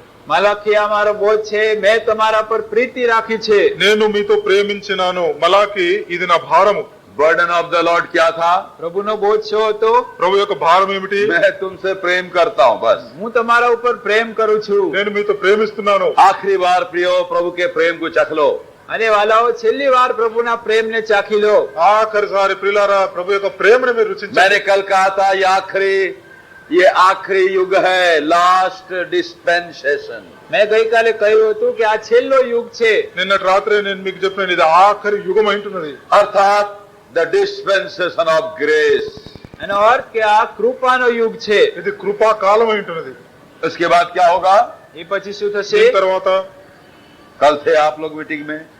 ગઈકાલે તમે સભામાં इसके હતા बाद कौन सा युग आ रहा है? આના પછી કયો યુગ આવી રહ્યો ఈ છે యుగం తర్వాత ఇంకే యుగం వస్తున్నది. प्रभु मसीह का आना। પ્રભુ ઈસુના આગમન మన యేసు ప్రభు యొక్క రాకడ. ये कौन सा जमाना है? આ કયો જમાનો છે ఇది ఏ కాలం అంటున్నది? जेरड का। યારેદનો જમાનો છે జేరేదు యొక్క కాలం ఇది. जेरड का जमाना યારેદનો જમાનો છે జేరేదు యొక్క కాలం ఇది. उत्पत्ति 5 में लिखा है। ઉત્પત્તિ 5મા અધ્યાયમાં લખેલું છે ఆది కాండం 5వ అధ్యాయంలో जेरड का రాయబడింది. मतलब क्या है? યારેદનો અર્થ શું છે జేరేదు యొక్క అర్థం ఏమిటి? याद है किसी को? डिसेंडिंग। ઉતરતું పై నుంచి దిగడము ये जेरेट का जमाना, આ છે યારેદનો ఇది જમાનો ఏరేదో ఒక కాలం. सब कुछ उतरा हमारे लिए। આપણે માટે સર્વસ્વ ઉતર્યું છે మన కోసం అన్ని దిగినాయి. अपने परमेश्वर परमेश्वर परमेश्वर होना ना चाहा, અને દેવે દેવ સમાન હોવાનું પકડી ન રાખ્યું మన దేవుడే దేవుడు ఉండాలని కోరలేదు. और हमारे लिए उतर आया। અને આપણે માટે નીચે ઉતર્યો మన కోసం ఆయన కిందికి దిగి వచ్చినాడు. गरीब कंगाल बना અને દરિદ્રી બન્યો ఆయన దరిద్రుడు అయినాడు. ताकि हमें धनी बना दे। એ માટે કે તે આપણને ધનવાન કરે మనం ధనవంతులు కావాలి. ये जेरेट का जमाना है, આ છે યારેદનો જમાનો ఇది ఏరేదో ఒక కాలం అయింది. जेरेट का जमाना। યારેદનો જમાનો ఏరేదో ఒక కాలం. उतर आया हमारा प्रभु, આપણો પ્રભુ ઉતરી આવ્યો మన ప్రభు కిందికి దిగి వచ్చినాడు. अनुग्रह उतर आया, કૃપા ઉતરી આવી ఆయన కృప దిగి వచ్చినది. मुक्ति पापों की माफी उतर आई, તારણ પાપોની માફી ઉતરી આવી విమోచన పాప క్షమాపణ కిందికి దిగి अबंडन వచ్చినది. ग्रेस उतर आया। અને પુષ્કળ કૃપા ઉતરી આવી ఎంతో విస్తారమైన కృప మనకు దొరికింది. आखिरी बार फिर कहता, मेरी प्रजा मेरे बच्चों याद रखो मैं तुमसे प्रेम करता हूँ, सनातन के प्रेम से प्रेम। અને છેલ્લી વાર તે આ પ્રમાણે કે છે મારા બાળકો તમે આ યાદ રાખો મારા લોક હું તમારા ઉપર સનાતન પ્રેમથી પ્રેમ કરું છું ఆఖరిసారి అంటున్నాడు, బిడ్డలారా మీరు గుర్తించండి శాశ్వతమైన ప్రేమతో నేను మిమ్మల్ని ప్రేమించినాను. अब यहाँ पर आयजा में क्या कहा था उसने? યશાયામાં એણે શું કહ્યું હતું యెషయాలో ఏమన్నాడు చూడండి. पढ़िए 15 पद। યશાયા 49મો અધ્યાય 15મી કલમ యెషయా 49:15 వచనం. શું સ્ત્રી પોતાના પેટના દીકરા પર દયા ન કરે अच्छा, એવી રીતે કે તે પોતાના ધાવણા બાળકને વિસરી જાય હા કદાચ તેઓ વિસરે પરંતુ હું તને વિસરીશ નહીં స్త్రీ తన గర్భమును పుట్టిన బిడ్డను కరుణింపకుండా हाँ తన కంటి పిల్లను మర్చిన हाँ వారైనా మరుతురు గాని నేను నిన్ను మరువను. हाँ जी, कैसा प्रेम है ये? આ કેવો પ્રેમ છે ఎటువంటి ప్రేమ? ना भूलने वाला। ન વિસરનાર પ્રેમ ఎప్పటికీ మర్చిపోని ప్రేమ. क्या था माता भूल सकती है કે છે માં ભૂલી શકે తల్లి అయినా మర్చును अपने दूध पीऊ बच्चे को? પોતાના ધાવણા બાળકને વિસરી જાય పాలు తాగే చంటి బాబు पहले మర్చిపోవచ్చు पूछता है, కానీ क्या वो भूल सकती है? અને પહેલા પૂછે છે શું સ્ત્રી પોતાના દીકરાને વિસરી જાય మొట్టమొదటి అడుగుతున్నాడు ఇటువంటి స్త్రీ మర్చునా అని. क्यों पूछा? શા માટે એમ પૂછ્યું ఎందుకు అడిగినాడు? दुनिया के लोग समझते हैं कि माता का प्रेम के सिवाय और कोई भी ऊंचा प्रेम नहीं। કારણ કે દુનિયાના લોકો એમ સમજે છે કે માતાના પ્રેમથી ઊંચો પ્રેમ બીજો કોઈ లోకంలో નથી అనుకుంటున్నారు తల్లి యొక్క ప్రేమ కంటే మించిన ప్రేమ లేదని. क्या माता अपने बच्चों को भूल सकती हो? શું માતા પોતાના બાળકને વિસરી શકે తల్లులారా మీరు బిడ్డల్ని మర్చిపోగలరా? प्रभु पूछता है। પ્રભુ પૂછે છે ప్రభు అడుగుతున్నాడు. और तुम जो माता हो क्या अपने बच्चों को भूल सकते हो? અરે તમે જેવો માતાઓ છો શું તમે તમારા બાળકને વિસરી શકો છો మీరు ఎంతమంది దగ్గర తల్లులు కూర్చొని ఉన్నారో మీ బిడ్డలని మీరు మర్చిపోగలరా? माताओं के जवाब पाने से पहले માતાઓનો જવાબ મળે તે પહેલા ఆ తల్లులు జవాబిచ్చే ముందే खुद प्रभु ने कह दिया, પ્રભુએ પોતે કહ્યું हाँ भूल सकते ఏమన్నాడు? हो। હા ભૂલી શકે ప్రభు అన్నాడు వారు మర్చిపోగలరు. आप जानते हैं, તમે જાણો છો మీకు తెలిసి ఈ సంగతి मुझे बताना नहीं पड़ेगा। મારે કહેવું નહીં પડે చెప్పాల్సిన అవసరం లేదు. कभी डस्टबिन में कोई बालक जिंदा पड़ा हुआ है, અને કોઈ વાર કચરા પેટીમાં જીવતું બાળક હોય మురికి డబ్బాలో ఎన్నో సార్లు ఒక చిన్న బాబు దొరికినాడు. क्या ऊपर से गिरा वो? શું એ ઉપરથી પડ્યું పైన నుంచి పడ్డాడా? नहीं, ના એમ નહીં అట్లా కాదు. माता के गर्भ से निकला वो। માતાનો ગર્ભથી નીકળ્યું తల్లి కడుపులో నుంచే और वो వచ్చినాడు. डस्टबिन में क्यों? તો कचरा पेटीમાં అయితే કેમ మురికి డబ్బాలో ఎందుకు పడేసినారు? Unwanted child. કારણ કે ન જોઈએ એવું બાળક છે ఎందుకంటే ఆ బిడ్డ వాళ్ళకి అవసరం లేదు. लड़ाई के समय में લડાઈના સમયમાં వాళ్ళిద్దరి మధ్యలో పోట్లాడైనప్పుడు दूसरी लड़ाई બીજી લડાઈ రెండో పోట్లాడ हम जानते हैं, અમે જાણીએ છીએ మాకు తెలుసు. जगह जगह लोग छोड़ छोड़कर भागने लगे। જગ્યા જગ્યામાં લોકો પોતાની જગ્યા છોડીને ભાગવા लाग्યા స్థలాలను విడిచిపెట్టి వాళ్ళు అటు ఇటు పారిపోయేవారు. जब मैं मणिपुर स्टेट गया था, જયારે હું મણિપુર સ્ટેટમાં ગયો હતો మణిపూర్ పోయినప్పుడు वहाँ के भाइयों ने बताया मुझे, ત્યાંના ભાઈઓએ મને કહ્યું సహోదరులు చెప్పినారు भाई जी यही रास्ता ભાઈ આ જ રસ્તો હતો ఇదే దారేది. बर्मा से भाग कर आए थे। બર્માથી ભાગીને આવ્યા હતા బర్మా నుండి పరిగెత్తి పారిపోయి ఇక్కడికి వచ్చినారు. मणिपुर स्टेट और बर्मा बिल्कुल लगा हुआ है। મણિપુર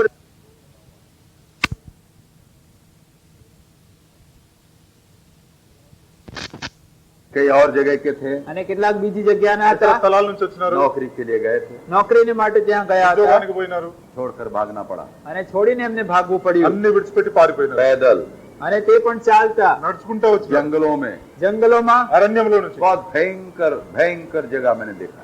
અને મેં જોઈ બહુ ભયંકર જગ્યાઓ ఎంతో భయంకరమైన స్థలం అది. जंगली जानवर, જંગલી જાનવરો అక్కడ ఎంతో మంది అడవి జంతువులు ఉన్నాయి, चोर लुटेरे અને ચોર ને લૂંટારાઓ దొంగలు ఉన్నారు అక్కడ, आए, અને ત્યાં આવ્યા. ఆ దారి నుండి వచ్చినారు. क्या सामान लेकर जाएंगे वो? આ કેવો કેટલો સામાન લઈને જાય, చేతిలో ఏం సామాన్ లేదు. कितने जोड़ी कपड़ा पहनेंगे? કેટલા જોડ કપડા પહેરે, ఒంటి మీద ఎన్ని బట్టలు తొడుక్కోగలరు? 5 पतलून पहनेंगे શું 5 પાટલુન પહેરે, ఒకేసారి 5 ప్యాంట్లు और వేసుకోగలరు, 5 शर्ट पहन કે लेंगे, 5 शर्ट પહેરી લે, లేకపోతే 5 షర్ట్లు మీద तमाम తగిలించుకోగలరు. सोना चांदी कमर में बांधेंगे, શું કમરમાં સોના ચાંદી બાંધીને આવે, బంగారం వెండి ఎంత ఉందో వాళ్ళు కట్టుకోగలరా? नोट्स कहाँ रखेंगे? અને పૈસાના જે રૂપિયા તે ક્યાં રાખે, ఉన్న డబ్బు ఎక్కడ పెట్టుకుంటారు? एक बच्चे को कंधे में बैठाएंगे, એક બાળકને ખભે બેસાડે ఒక బిడ్డని ఈయన భుజం మీద, और एक बच्चे को गोद में અને लेंगे. એક બાળકને ગોદમાં ઉંચકે. ఇంకొక బిడ్డని ఇటు చేతిలో తీసుకొని इतना लंबा सफर आएंगे. આટલું લાંબી સફર આવે. ఎంతో దూరం నుంచి వాళ్ళు ప్రయాణం చేయాలి. अगर हम होते हम क्या करते? જો આપણે હોઈએ તો આપણે શું કરીએ, మనమైతే ఏం చేసేవాళ్ళం? जान बची लाखों पाए. જાન બચી લાખો પાઈ. హిందీలో ఒక సామెత ఉంది, क्या यही कहना होगा कि जान बची लाखों पाए? જો આપણે એમ જ કહેતા રહીશું કે જાન બચી લાખો પાઈ, ప్రాణం తగ్గితే అంతే మనకి లక్ష్యం అనుకొని పారిపోయి వచ్చేవాళ్ళమే. जब मैं सीनी में था, જયારે ભાઈ કહે છે હું સિડનીમાં હતો, సోదరుడు సీనీలో ఉన్నప్పుడు, ये बिहार में, બિહારમાં, బీహార్ అది, कई मुझको आंध्र के भाई मिले. કેટલાક આંધ્રના ભાઈઓ મને મળ્યા. ఆంధ్ర నుంచి వచ్చిన ఎంతో మంది अभी సోదరులు मालूम नहीं కలిశారు. कहाँ पर है वो. અત્યારે તેઓ ક્યાં છે મને ખબર નથી. ఈ దినం ఎక్కడున్నారో నాకు తెలియదు. जब बातें हो रही थी, જયારે વાતો થઈ રહી వాళ్ళతో હતી, మాట్లాడేటప్పుడు आंख से आंसू निकल रहे थे उनके. આંખમાંથી એમના આંસુ નીકળી રહ્યા હતા. కంట్లో నుంచి నీళ్లు కారుతున్నాయి. ब्रदर, हमने देखा ભાઈ અમે જોયું, సోదరుడా మేము చూసినాం, माताएं अपने बच्चे को एक छोटा से टॉवल बिछाकर सुला दिए. માં પોતાના બાળકને નાનું એક ટાવલ હોય એમાં સુવડાવી દે ఆ చంటి పాపను తీసుకుని తల్లులు ఒక టవల్ మీద పండబెట్టి और छोड़ के चले गए. અને છોડીને ચાલ્યા જાય. అట్టే విడిచిపెట్టి వెళ్ళిపోయినారు. एक बार मुड़कर देखा, એક વાર ફરીને જુએ ఒక్కసారి తిరిగి చూసినారు. ये पद याद आई मुझको. અને આ કલમ મને યાદ ఈ આવી. వాక్యం నాకు గుర్తుకొచ్చింది. क्या माता अपने दूध पीऊ बच्चे को भूल सकती? શું સ્ત્રી પોતાના ધાવણા બાળકને વિસરી જાય? ఒక తల్లి పాలు తాగుతున్న చంటి పాపని మర్చిపోగలదా? हाँ, भूल सकती है. હા વિસરી શકે ఆమె છે. प्रभु ने మర్చిపోనుగా? कहा, हाँ भूल सकती है. પ્રભુએ કહ્યું વિસરી શકે છે. ప్రభువే అంటున్నాడు ఆమె మర్చిపోతాదని. उन्होंने कहा, हमने देखा તેઓએ કહ્યું અમે જોયું, సోదరులు అంటున్నారు మేము इतना చూసినాం, सुंदर बच्चा, એટલો સરસ બાળક, ఎంతో మంచి పిల్లడు, इतना तंदुरुस्त बच्चा, એટલા તંદુરસ્ત બાળક, ఎంతో మంచి హెల్త్ ఉంది ఆయనకి, भार हो गया, અને તે ભારરૂપ થઈ ગયા ఆయన భారం అయిపోయినాడు. उठाना मुश्किल हो गया. અને ઉંચકવા મુશ્કેલ ఆ થઈ చంటి ગયા. పాపని ఎత్తుకోలేకపోయినారు, वही छोड़ दिए. ત્યાં જ છોડી ગયા. అక్కడే విడిచిపెట్టినారు. जान बची लाखों पाए. અને એમનો જાન બચ્યો એટલે બધું મળ્યું.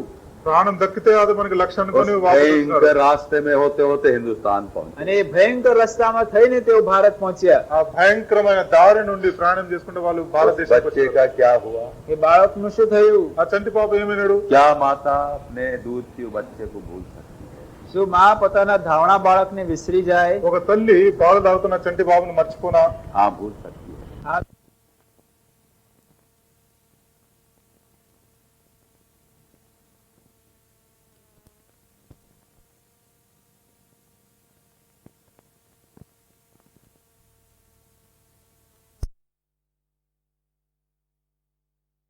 क्या माता अपने दूध की बच्चे को भूल सकती है? શું માં પોતાના ધાવણા બાળકને વિસરી જાય? ఒక తల్లి పాలు తాగుతున్న చంటి బాబుని మర్చిపోనా? हाँ, भूल सकती है. હા વિસરી શકે ఆ, છે. మర్చిపోగలను. ये तो एक घटना मैंने बताया. હા તો મેં તમને એક કિસ્સો બતાવ્યો. ఒక ఉదాహరణ మీకు ఇచ్చిన నేను. सृष्टि से प्रभु देखता चला आ रहा है. પ્રભુ ઉત્પત્તિથી જોતો આવી રહ્યો છે. సృష్టి ఆరంభం నుంచి ప్రభు చూస్తా వస్తున్నాడు. कितनी माताएं अपने बच्चों को भूल गई. કેટલી માતાઓ પોતાના બાળકોને વિસરી ગઈ. ఎంతో మంది తల్లులు బిడ్డల్ని మర్చిపోయినారు. मलाकी માલાખી అలాకి कह दे इनको, એમને કહે వీరితో నువ్వు అను, मेरा प्रेम ना भूलने वाला है. મારો પ્રેમ ન વિસરનાર પ્રેમ છે. ఎప్పుడు మరవని ప్రేమ నాది. क्या प्रियो, प्रभु के प्रेम को ठुकरा कर जाओगे? શું વાલાઓ પ્રભુના પ્રેમને ઠુકરાવીને જશો? ప్రియులారా, ప్రభు యొక్క ప్రేమను మీరు ఇలాగ తుచ్చంగా जैसे ఇచ్చి వెళ్ళిపోతారా? जैसे कि वैसे ही रहोगे. જેવા છો તેવા જ રહેશો. ఎలాగున్నాం అట్లే ఉండిపోదామా? सब कुछ दे दिया. બધું જ આપી દીધું. ఆయన సమస్తం ఇచ్చి వేసినాడు. उसके प्रेम, उसके अगापे के साथ किसकी हम तुलना करें? અને એના અગાપે પ્રેમ સાથે આપણે કોની તુલના કરીએ? ఆయన అగాపే ప్రేమతో దేన్ని మనం పోల్చుదాం? और मलाकी में कहा,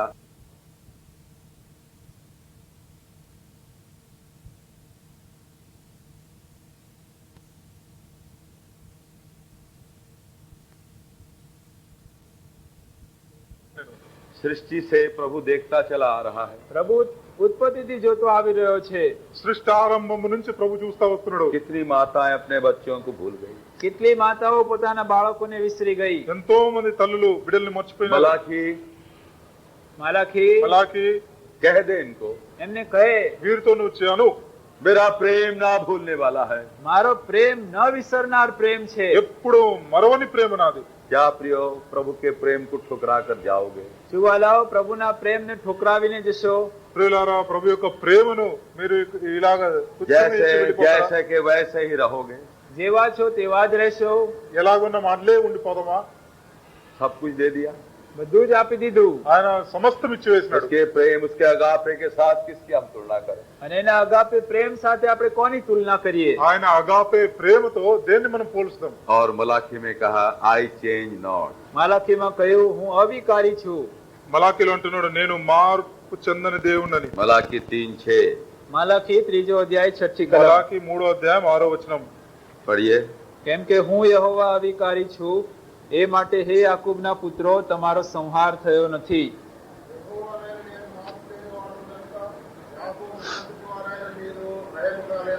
आई चेंज नॉट. હું અવિકારી છું. నేను మార్పు లేని వాడిని. पहला पद, पहला अध्याय પહેલો અધ્યાય પહેલી કલમ మొదటి అధ్యాయం మొదటి और వచనం. दूसरा पद, અને બીજી કલમ. రెండవ వచనం, आई हैव लव्ड यू. મેં તમારા પર પ્રીતિ રાખી છે. నేను మిమ్మల్ని ప్రేమించినాను.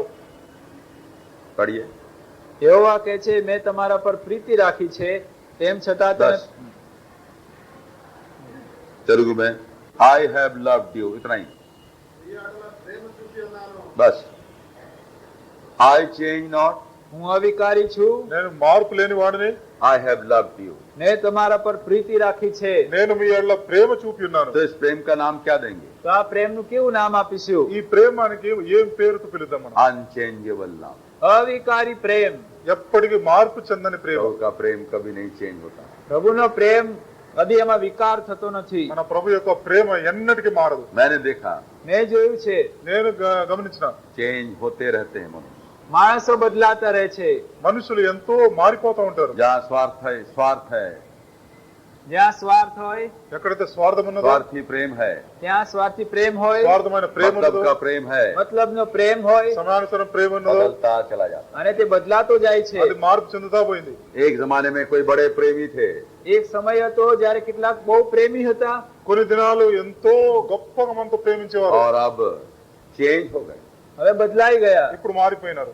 चेंज हो गए. બદલાઈ ગયા. ఇప్పుడు हम మారిపోయినారు. मनुष्य हैं, આપણે माणસો છીએ, మనమైతే हम మనుషులమే. बदलेंगे, આપણે बदलाઈશું మనం మారుతానే ఉంటాం. बदलते रहते हैं. અને બદલાતા રહીએ છીએ. మార్పు చెందుతానే ఉంటాం. कहता आई एम जिहोवा, કે છે, હું યહોવા છું, ఆయన అంటున్నాడు, నేను आई యెహోవాను, चेंज नॉट. હું અવિકારી છું. నేను మార్పు లేని వాడిని. प्रभु का प्रेम कभी बदलता नहीं.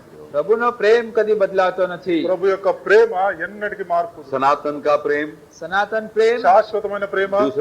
બીજો પ્રેમ दूसरा अनफॉरगेटेबल लव. ન વિસરનાર પ્રેમ. మర్చిపోని ప్రేమ. बोलिए दूसरा क्या है? કયો પ્રેમ છે? ना બીજો भूलने वाला प्रेम. ન ભૂલનાર પ્રેમ. बोलिए सब. સાથે બોલશો. ना भूलने वाला प्रेम. सच बात है प्रियो. આ સાચી વાત और છે. तीसरा અને ત્રીજું ना बदलने वाला प्रेम. અવિકારી પ્રેમ. మార్పు చెందనటువంటి ప్రేమ. I have loved you.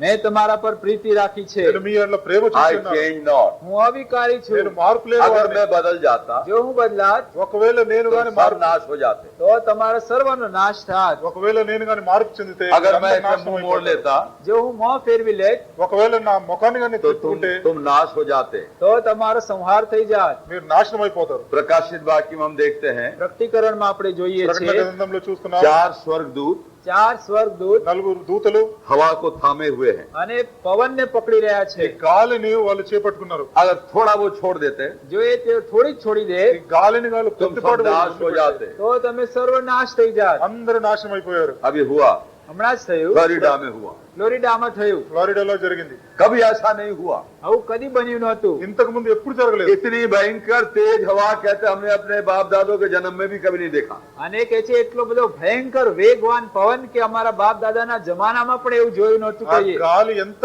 వేగంగా అక్కడ వచ్చిందంటే వాళ్ళ పితరుల కాలం నుండి వాళ్ళు ఎప్పుడు చూడలేదు. 230 किलोमीटर के स्पीड में અને 230 કિલોમીટરની ઝડપે 230 కిలోమీటర్ల స్పీడ్ తో వచ్చింది అది. मनुष्य उड़ रहे थे, અને માણસો ઉડી રહ્યા હતા మనుషులు ఎగురుతున్నారు, घर द्वार उड़ गया, અને ઘરો ઉડી ગયા ఇల్లులు కూడా ఊడిపోయినాయి. थोड़ा से रिलीज किया गया. અને થોડો જ એને છોડવામાં આવ્યો. ఆ గాలిని కొద్దిపాటి సమయం अगर मैं बदल जाता જો હું बदलाच ఒకవేళ నేను तो మార్పు सब చెందితే नाश हो जाते. તો સર્વનો નાશ થઈ જાય. అందరు నాశనం ये అయిపోతారు. थोड़ा से झलक प्रभु ने दिखाया था. પ્રભુએ આ એક થોડી ઝલક બતાવી છે. ఒక చిన్న ఉదాహరణగా ప్రభు अब చూపించారు. इजिप्ट में इतना भयंकर भूलोल हुआ, અને હમણાં મિસરમાં એવો ભયંકર ભૂકંપ થયો. ఇప్పుడు ఐగుప్తులో చూసినా మనం ఎంత గొప్ప धरती का earthquake. భూకంపం వచ్చిందంటే कभी ऐसा नहीं हुआ कहते हैं. એવું કે છે એવું કદી બન્યું નથી. ఇంతకు ముందు ఎప్పుడు రాలేదు. वल्कनेस चारों तरफ, અને ચારે બાજુ વોલ્કેનો నలువైపులు వోల్కెనోలు చూస్తున్నాం, అగ్ని జ్వాలలు. ज्वालामुखी જ્વાળામુખી चारों तरफ. ચારે બાજુ જ્વાળામુખી. द रिंग ऑफ फायर के अंदर में हम है प्रियो. અને વાલાઓ આપણે જે આગના વર્તુળ તેમાં છીએ. అగ్ని చక్రం మధ్యలో మనం ఉంటున్నాం. हवाई में हुआ, હવાઈમાં થયું, హవాయిలో కూడా జరిగింది. भयंकर. ભયંકર ఎంతో બન્યું. భయంకరమైన और अंदर ही अंदर ये बड़ा भारी वेल्कोनों के आग के स्रोत बहता चला आ रहा है. અને અંદર જ બધું દરિયામાં જે જ્વાળામુખી તે વહેતા આવી રહ્યા છે. ఈ భూమిలోన మనం చూస్తే అగ్ని జ్వాల యొక్క ఎంతో గొప్ప అగ్ని అటు ఇటు ప్రాకాడుతుంది. चट्टानों को पिघला दिया. અને પહાડોને ખડકોને પીગળાવી નાખ્યા. పెద్ద పెద్ద రాళ్ళు కూడా అవి కరిగిపోయినాయి. Ring of fire. અને તે છે અગ્નિના વર્તુળ. ఈ మనం అనవచ్చు అగ్ని యొక్క अगर मैं बदल जाता જો હું બદલાત నేను గాని మార్పు तो చెందితే तुम सब नाश हो जाते. તો તમે સર્વ સંહાર થઈ જાય. అందరు నాశనం అయిపోతారు. क्या ये लास्ट चांस नहीं है प्रियो? શું આ છેલ્લી તક નથી વાલાઓ? ప్రియులారా, ఆఖరి సమయం కాదా ఇది? आ रहा वो दिन. તે દિવસ આવી રહ્યો ఆ છે. దినం వస్తున్నది. पतरस ने कहा था, પિત્તરે કહ્યું હતું పేతురు అన్నాడు, ये जो पृथ्वी है तप्त होकर पिघल जाएगी. આ જે પૃથ્વી છે તે આગથી ગરમ થઈને પીગળી જશે. పేతురు అన్నాడు, ఈ భూమిలో ఉన్న వస్తువులన్నీ ఎంతో వేడితో కరిగిపోతాయని. अंदर ही अंदर. અંદર જ లోనే కరిగిపోతాయి. कोई कहते हैं बड़ी आवाज कभी कभी सुनते, घड़ घड़ घड़ घड़ घड़ घड़. क्या है ये? લોકો કેટલીક વાર એમ કે છે અંદર બહુ એવો મોટા ગુડગુડ ગુડગુડ અવાજ પણ સંભળાય છે. એ શું હશે? కొంతమంది ఇలా కూడా చెప్తున్నారు కి భూమిలో నుంచి ఏదో గొడుగుడు అనే శబ్దం వస్తుందని. I change not, હું અવિકારી છું, నేను మార్పు లేని వాడిని, I have loved you. મેં તમારા પર પ્રેમ કર્યો છે. మీ యెడల నేను ప్రేమ చూపించినాను. और हम जानते हैं यूहन्ना 3:16. અને యోహాન 3:16 આપણે જાણીએ છીએ. యోహాను 3:16 మన అందరికీ తెలుసు. बहुतों का कंठस्थ है, बोल दीजिए झट झट. અને બધાને મોડે હશે. ఎవరైనా చెప్పండి.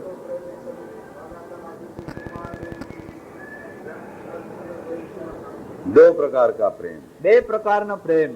రెండు రీతిలుగా ప్రేమించారు. परमेश्वर ने जगत से ऐसा प्रेम किया. દેવે જગત પર એવી પ્રીતિ કરી. దేవుడు లోకాన్ని ఎంతో ప్రేమించినాడు. हम सब से, આપણ સર્વથી સર્વ మనందరితో પર, ప్రేమించినాడు. सारी दुनिया के लोगों से. આખા જગતના લોકો પર, పూర్తి లోకంతో ఆయన ప్రేమించాడు. चाहे कोई भी हो, ગમે તે કેમ ન હોય, ఎవరైనా సరే, कोई पक्षपात नहीं, કોઈ पक्षपात ఏ નહીં, పక్షపాతం कोई లేదు, ऊंच नीच नहीं. કોઈ ઊંચ નીચ નહીં. పెద్ద చిన్నాని లేదు. सार्वजनिक प्रेम, આ છે સાર્વજનિક પ્રેમ. అందరితో ఒకే ప్రేమ. यूनिवर्सल लव, અને सार्वजनिक प्रेम. పూర్తి లోకాంతో ఒకే ప్రేమ. अगापे. આ agape છે. అగాపే ప్రేమ. सब मनुष्यों से प्रेम. સર્વ માણસો ઉપર પ્રેમ કર્યો. ప్రతి మనిషి జాతితో ఆయన ప్రేమించినాడు. मतलब वाला प्रेम नहीं. અને આ તો મતલબનો પ્રેમ નથી. ఏదో ఆయన కోరుకొని ప్రేమించలేదు. धनी धनी को प्रेम करो, ખાલી પૈસાદારોને પ્રેમ કરો. డబ్బున్న వారినే ప్రేమించు. जिससे मतलब निकलता उनसे प्रेम करो. જેમનાથી મતલબ નીકળે તેમને પ્રેમ કરો. ఎవరితో అయితే మనకి పని ఉందో వారినే ప్రేమించు. कितना भी नीच हो, ગમે એટલા નીચ હોય, ఎంత నీచుడైనా कितना भी సరే, ऊंच हो, એટલા પણ ઊંચ હોય, ఎంత గొప్పవాడైనా సరే प्रेम किया. પ્રેમ કર્યો. ప్రేమించినాడు. ये चौथा. આ ચોથો પ્રેમ છે. ఇది నాలుగవ ప్రేమ. और पांचवा, હવે પાંચમો, ఐదవది अपने आप को दे दिया. પોતાને આપી દીધો. తన్ను తాను అర్పించుకున్నాడు. अपने आप को दे दिया. પોતાને આપી દીધો. తన్ను తాను అర్పించుకున్నాడు. कितना डीपली हम इस बात को जानते हैं प्रियो. વાલાઓ, આ વાતને આપણે કેટલી ઊંડાણથી જાણીએ છીએ. ప్రియులారా, ఈ విషయం మనం ఎంత లోతుగా ఎరుగుతున్నాం. प्रभु तूने अपने आप को मेरे लिए दे दिया. પ્રભુ તે મારે સારું પોતાને આપી દીધો. ప్రభా, నా గురించి నీవు నీ స్వయం అప్పగించుకున్నావా? आज इस प्रात काल में આજે सवारे ఈ పొద్దుట शांत वातावरण, શાંત વાતાવરણ, ఎంతో నెమ్మదిగా ఉంది. कल शाम का तो धड़ धड़ भड़बड़ वो सब खत्म हो गया। ગઈકાલે સાંજનું જે ધડ ધડ ભડ ભડ બધું પૂરું થયું। నిన్న సాయంత్రం రాత్రి అంతా ఎందైతే బాంబులు పేలుస్తున్నా అన్ని अब प्रभु బంద్ हमें ये అయిపోయాయి। मौका दिया है પ્રભુએ આપણને આ તક આપી છે ప్రభు ఈ తరుణం ఇచ్చిన शांत वातावरण में। શાંત વાતાવરણમાં। ఈ వాతావరణం ఎంత శాంతం ఉంది। प्रभु का आत्मा मूव कर रहा है પ્રભુનો આત્મા હલન ચલન કરી રહ્યો છે ప్రభు యొక్క ఆత్మ సంచరిస్తుంది। और हमें ये मालूम हो रहा है चेहरा देखकर અને અમને ચહેરા જોઈને માલુમ પડી રહ્યું છે వాళ్ళు చూసుకోవాలి, మేము అర్థం कि చేసుకోగలం हम प्रभु के प्रेम को, प्रभु के वचन को ग्रहण कर रहे हैं। કે આપણે પ્રભુના પ્રેમને, પ્રભુના વચનને સ્વીકારી રહ્યા છીએ। దేవుని యొక్క ప్రేమ, దేవుని యొక్క వాక్యంని మేము స్వీకరించుకుంటున్నాం। सच बताइए, સાચું કહેજો, నిజం बी పలకండి, वेरी ट्रूथफुल। બહુ સાચું કહેજો। హృదయంతో నిజం పలకండి। क्या इस छठा प्रेम को आप जानते हैं? पांचवा प्रेम को। શું આ પાંચમા પ્રેમને તમે જાણો છો? ఈ ఐదవ ప్రేమ ఏదో మనకు తెలుసా? संसार से प्रेम किया, अपने आप को दिया। જગત પર પ્રેમ રાખ્યો અને પોતાને આપી દીધો। లోకాన్ని ప్రేమించి తను తాను అప్పగించుకున్నాడు। क्या नाम देंगे इसका? એને આપણે શું નામ ఈ આપીશું? ప్రేమకి ఏం పేరు? सेक्रिफिशियल। બલિદાન પૂર્ણ પ્રેમ। త్యాగ సహితమైన ప్రేమ, बलिदान वाला प्रेम। બલિદાન પૂર્ણ પ્રેમ। త్యాగపూర్ణమైన ప్రేమ। मुझसे प्रेम किया, મારા ઉપર પ્રેમ કર્યો నాతో ప్రేమించినాడు, अपने आप को दे दिया। અને મારે સારું પોતાને આપી દીધો। తను తాను అర్పించుకున్నాడు, प्रमाण किया। પ્રેમને પ્રમાણ કર્યો। రుజువుపరిచినాడు। ओ प्रियो, क्या कभी जाना आपने उसके प्रेम को? વાલાઓ શું આપે એના પ્રેમને કદી જાણ્યો? ప్రియులారా, ఈ ప్రేమని ఎప్పుడైనా మనం గుర్తిరిగామా? विश्वासी भाई बहनों, क्या आप डीपली जानते चले जा रहे हो उसके प्रेम को? વિશ્વાસી ભાઈ બહેનો, શું એના પ્રેમને ઊંડાણથી જાણતા, વધારે ને વધારે જાણતા જાવ છો? విశ్వాసులైన సహోదరి సహోదరులారా, ఎంత మటుకు అది లోతుగా ఈ ప్రేమను మనం అనుభవిస్తున్నాం। या आज प्रभु कहेगा કે આજે પ્રભુ કહેશે, ఈ దినం ప్రభు అనగలడా, मुझे तुम्हारे विरुद्ध में कुछ कहना है। મારે તમારી વિરુદ્ધ કંઈ કહેવાનું છે। నీ విరుద్ధం నేను ఏదో పలకాలనుకుంటున్నా। तुमने पहला प्रेम छोड़ दिया। તમે તમારા પ્રથમના પ્રેમનો ત્યાગ કર્યો છે। నీ మొదటి ప్రేమను నువ్వు విడిచిపెట్టినావు। उसके साथ साथ बहुत कुछ बातें आ जाती है। એની સાથે ઘણી બધી વાતો આવી જાય ఈ છે। మాటతో పాటు ఎన్నో విషయాలు ఉన్నాయి। पहला संगति छोड़ दिया, પહેલા તો સંગત છોડી દીધી, మొదటి సహవాసమును విడిచిపెట్టావు, पहला दर्शन खो दिया, પહેલું દર્શન ખોઈ નાખ્યું, మొదటి నీ దర్శనాన్ని నువ్వు पहली పోగొట్టుకున్నావు, एकता ही तुमने खो दी, અને પહેલાની એકતા ગુમાવી, మొదట్లో ఉన్న ఏకత్వం నువ్వు పోగొట్టుకున్నావు, पहला उपासना तुमने खो दिया, પહેલાની આરાધના ઉપાસના ગુમાવી, మొదట్లో ఉన్న ఆరాధనను पहली పోగొట్టుకున్నావు, प्रार्थना तुमने खो दिया, પહેલાની પ્રાર્થના ગુમાવી, మొదటి ప్రార్థనను పోగొట్టుకున్నావు, तुमने पहला प्रेम खो दिया। તમે પહેલા પ્રેમને, પ્રથમના પ્રેમને ગુમાવ્યો છે। మొదటి ప్రేమను నువ్వు విడిచిపెట్టినావు। क्या ये सच है? શું આ ખરી વાત છે? మనలో ఇది నిజమైందా? मलाकी कुछ कह रहा है प्रभु के उस बोझ को लेकर। પ્રભુના બોજને લઈને માલાખી કંઈ કહી રહ્યો છે। ప్రభు యొక్క భారం విషయము మలాకి ఏదో మనతో చెప్తున్నాడు। मैंने तुमसे प्रेम किया। મેં તમારા પર પ્રીતિ રાખી છે। నేను మీ ఎడల ప్రేమను చూపించినాడు। सेक्रिफिशियल, બલિદાન પૂર્ણ પ્રેમ। త్యాగ సహితమైన ప్రేమ ఇది। सिर से लेकर पांव तक कुछ ना रख छोड़ा। માથાથી લઈને પગ સુધી કંઈ પાછું રાખ્યું નહીં। తల నుండి అరికాల వరకు ఏది కూడా ఆయన విడిచిపెట్టలేదు। सब दे दिया, સર્વસ્વ આપી દીધું। సంపూర్ణంగా అర్పించుకున్నాడు। कभी बड़े ध्यान से सोचा, શું કદી બહુ ધ્યાનથી વિચાર્યું? ఎప్పుడైనా నెమ్మదిగా ధ్యానించినామా? सिर दे दिया માથું આપ્યું ఆయన తల ఇచ్చి వేసినాడు, ताकि कांटों का मुकुट पहने। એ માટે કે કાંટાના મુગટ તે પહેરે। దాని మీద ముళ్ళ కిరీటం పెట్టినాడు। कैसा कांटों का मुकुट था? એ કેવા કાંટાનો મુગટ ఆ હતો? ముళ్ళ కిరీటం ఎటువంటిది? कह तो दिया हमने कांटों का मुकुट पहना प्रभु, આપણે કહી તો દીધું કે પ્રભુએ કાંટાનો મુગટ પહેર્યો। ప్రభు ఆ ముళ్ళ కిరీటం పెట్టుకున్నామని మనం అంటున్నాం। कौन है इधर? ओ भाई उधर मत खड़ा हो जाओ, जाओ अंदर जाओ।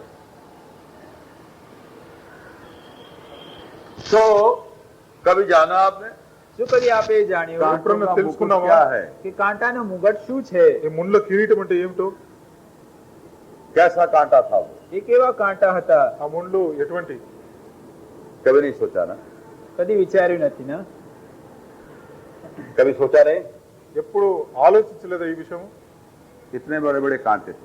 મોટા મોટા કાંટા હતા। ఇంత పెద్ద పెద్ద ముళ్ళై वो पैलेस्टाइन में मिलता है। અને તે પેલેસ્ટાઇનમાં મળે છે। అది పాలస్తీనా దేశంలోనే దొరుకుతాయి। एक लता होती है, लता। અને વેલો હોય છે। అది ఒక తీగల్లో ఉంటాయి। अगर वो अंदर जाए, જો તે અંદર ઘૂસી જાય, ఆ ముళ్ళు గాని గుచ్చుకుంటే बिच्छू का डसना और वो कांटे का लगना एक ही है। તો વીંછી કરડે અને કાંટો વાગે બે સમાન વેદના થાય।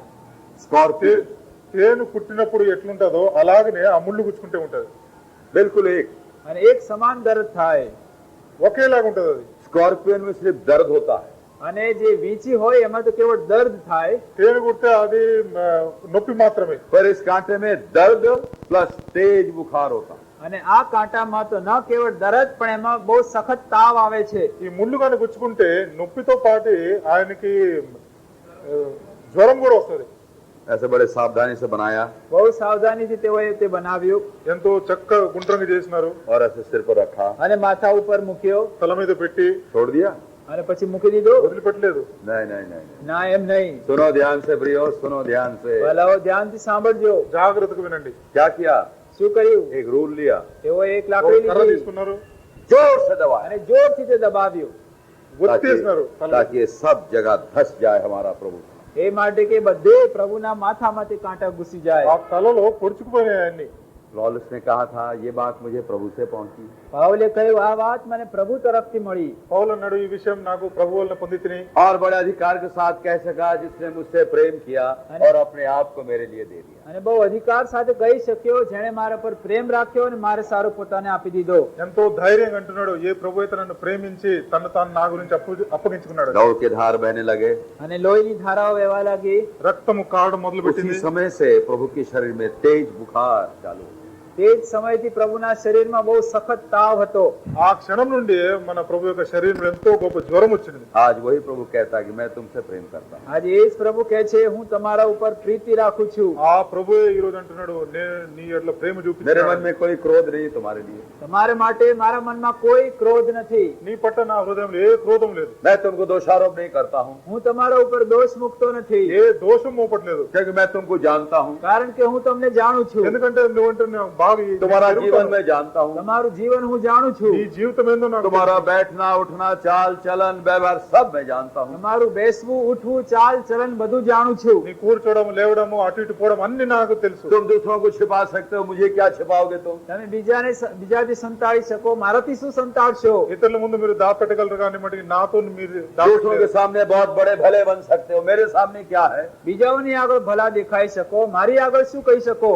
ఇతరుల ముందు ఎంతో మంచివాడు అనిపించుకుంటున్నా మరి నా ముందు మీరు దాపెట్టలేరు. क्या कहोगे जिसने मुझसे प्रेम किया और मुझे बचाने के लिए अपने आप को दे दिया? પણ શું એમ કહેશો જેણે મારા ઉપર પ્રેમ કર્યો અને મારે સારું મને બચાવવા સારું પોતાને આપી દીધો? ఇలాగ మనం పలుకుదామా ఎవరైతే నన్ను ప్రేమించి నన్ను రక్షించడానికి తను తాను అప్పగించుకున్నాడు. कोड़े खाए प्रभु हमारे, વળી પ્રભુએ આપણા કોરડા ખાધા. కోడాలతో దెబ్బతిన్నాడు. प्रेम को प्रमाण करना है.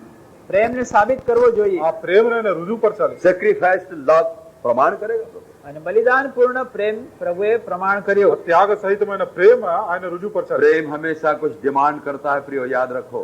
ભલાઓ યાદ રાખજો, પ્રેમ કંઈક માંગી લે છે. ప్రేమ ఏదో కోరుతున్నది. अगापे कुछ डिमांड कर रहा है. અગાપે પ્રેમ કંઈક માંગે છે. అగాపే ఒక ప్రేమ ఆయన ఏదో కోరుతున్నాడు. क्या डिमांड कर रहा है प्रभु? અને પ્રભુ શું માંગી રહ્યો છે? ఆయన ఏం కోరుతున్నాడు? मलाकी में कहा तुम मेरे और फिरो, मैं तुम्हारे और फिरूंगा. માલકીમાં કહ્યું તમે મારી ભણી ફરો, હું તમારી ભણી ફરીશ. మలాకిలో అంటున్నాడు మీరు నా వైపు తిరగండి నేను మీ వైపు मैं తిరుగుతాను. तुमसे प्रेम करता हूँ, હું તમારા ઉપર પ્રેમ કરું నేను છું, నీతో ప్రేమిస్తున్నాను. तुम मुझसे प्रेम करो. તમે મારા ઉપર પ્રેમ నీవు કરો. నాకు ప్రేమించు. सब डिमांड कर रहा है प्रभु. પ્રભુ કંઈક માંગણી કરી રહ્યો છે. ఇది ఒక కోరిక ఆయనది. इसलिए मैंने अपने आप को दिया. એટલા માટે મેં પોતાને આપી દીધો. అందుకనే నేను స్వయం అప్పగించుకున్నాను. कैसे कोड़े मारे गए? કેવા કોરડા ఆ મારવામાં కొరడాలు આવ્યા. ఎట్లా కొట్టినారు? पौलुस भी उसी अनुभव से गया था. પાઉલને પણ એ જ અનુભવ થયો હતો. అదే అనుభవం పౌలు కూడా తగిలింది. 3 बार 3 વાર 3 సార్లు कोड़े खाए थे. 3 વાર એને કોરડા ખાધા. కొరడాలతో దెబ్బతిన్నాడు. प्रभु की वेदना को जानता था वो. પ્રભુની વેદનાને તે જાણતો હતો. ప్రభు యొక్క వేదన ఎంతో ఆయనకు తెలుసు. पर प्रभु के लिए एक बड़ा क्रूर मनुष्य था.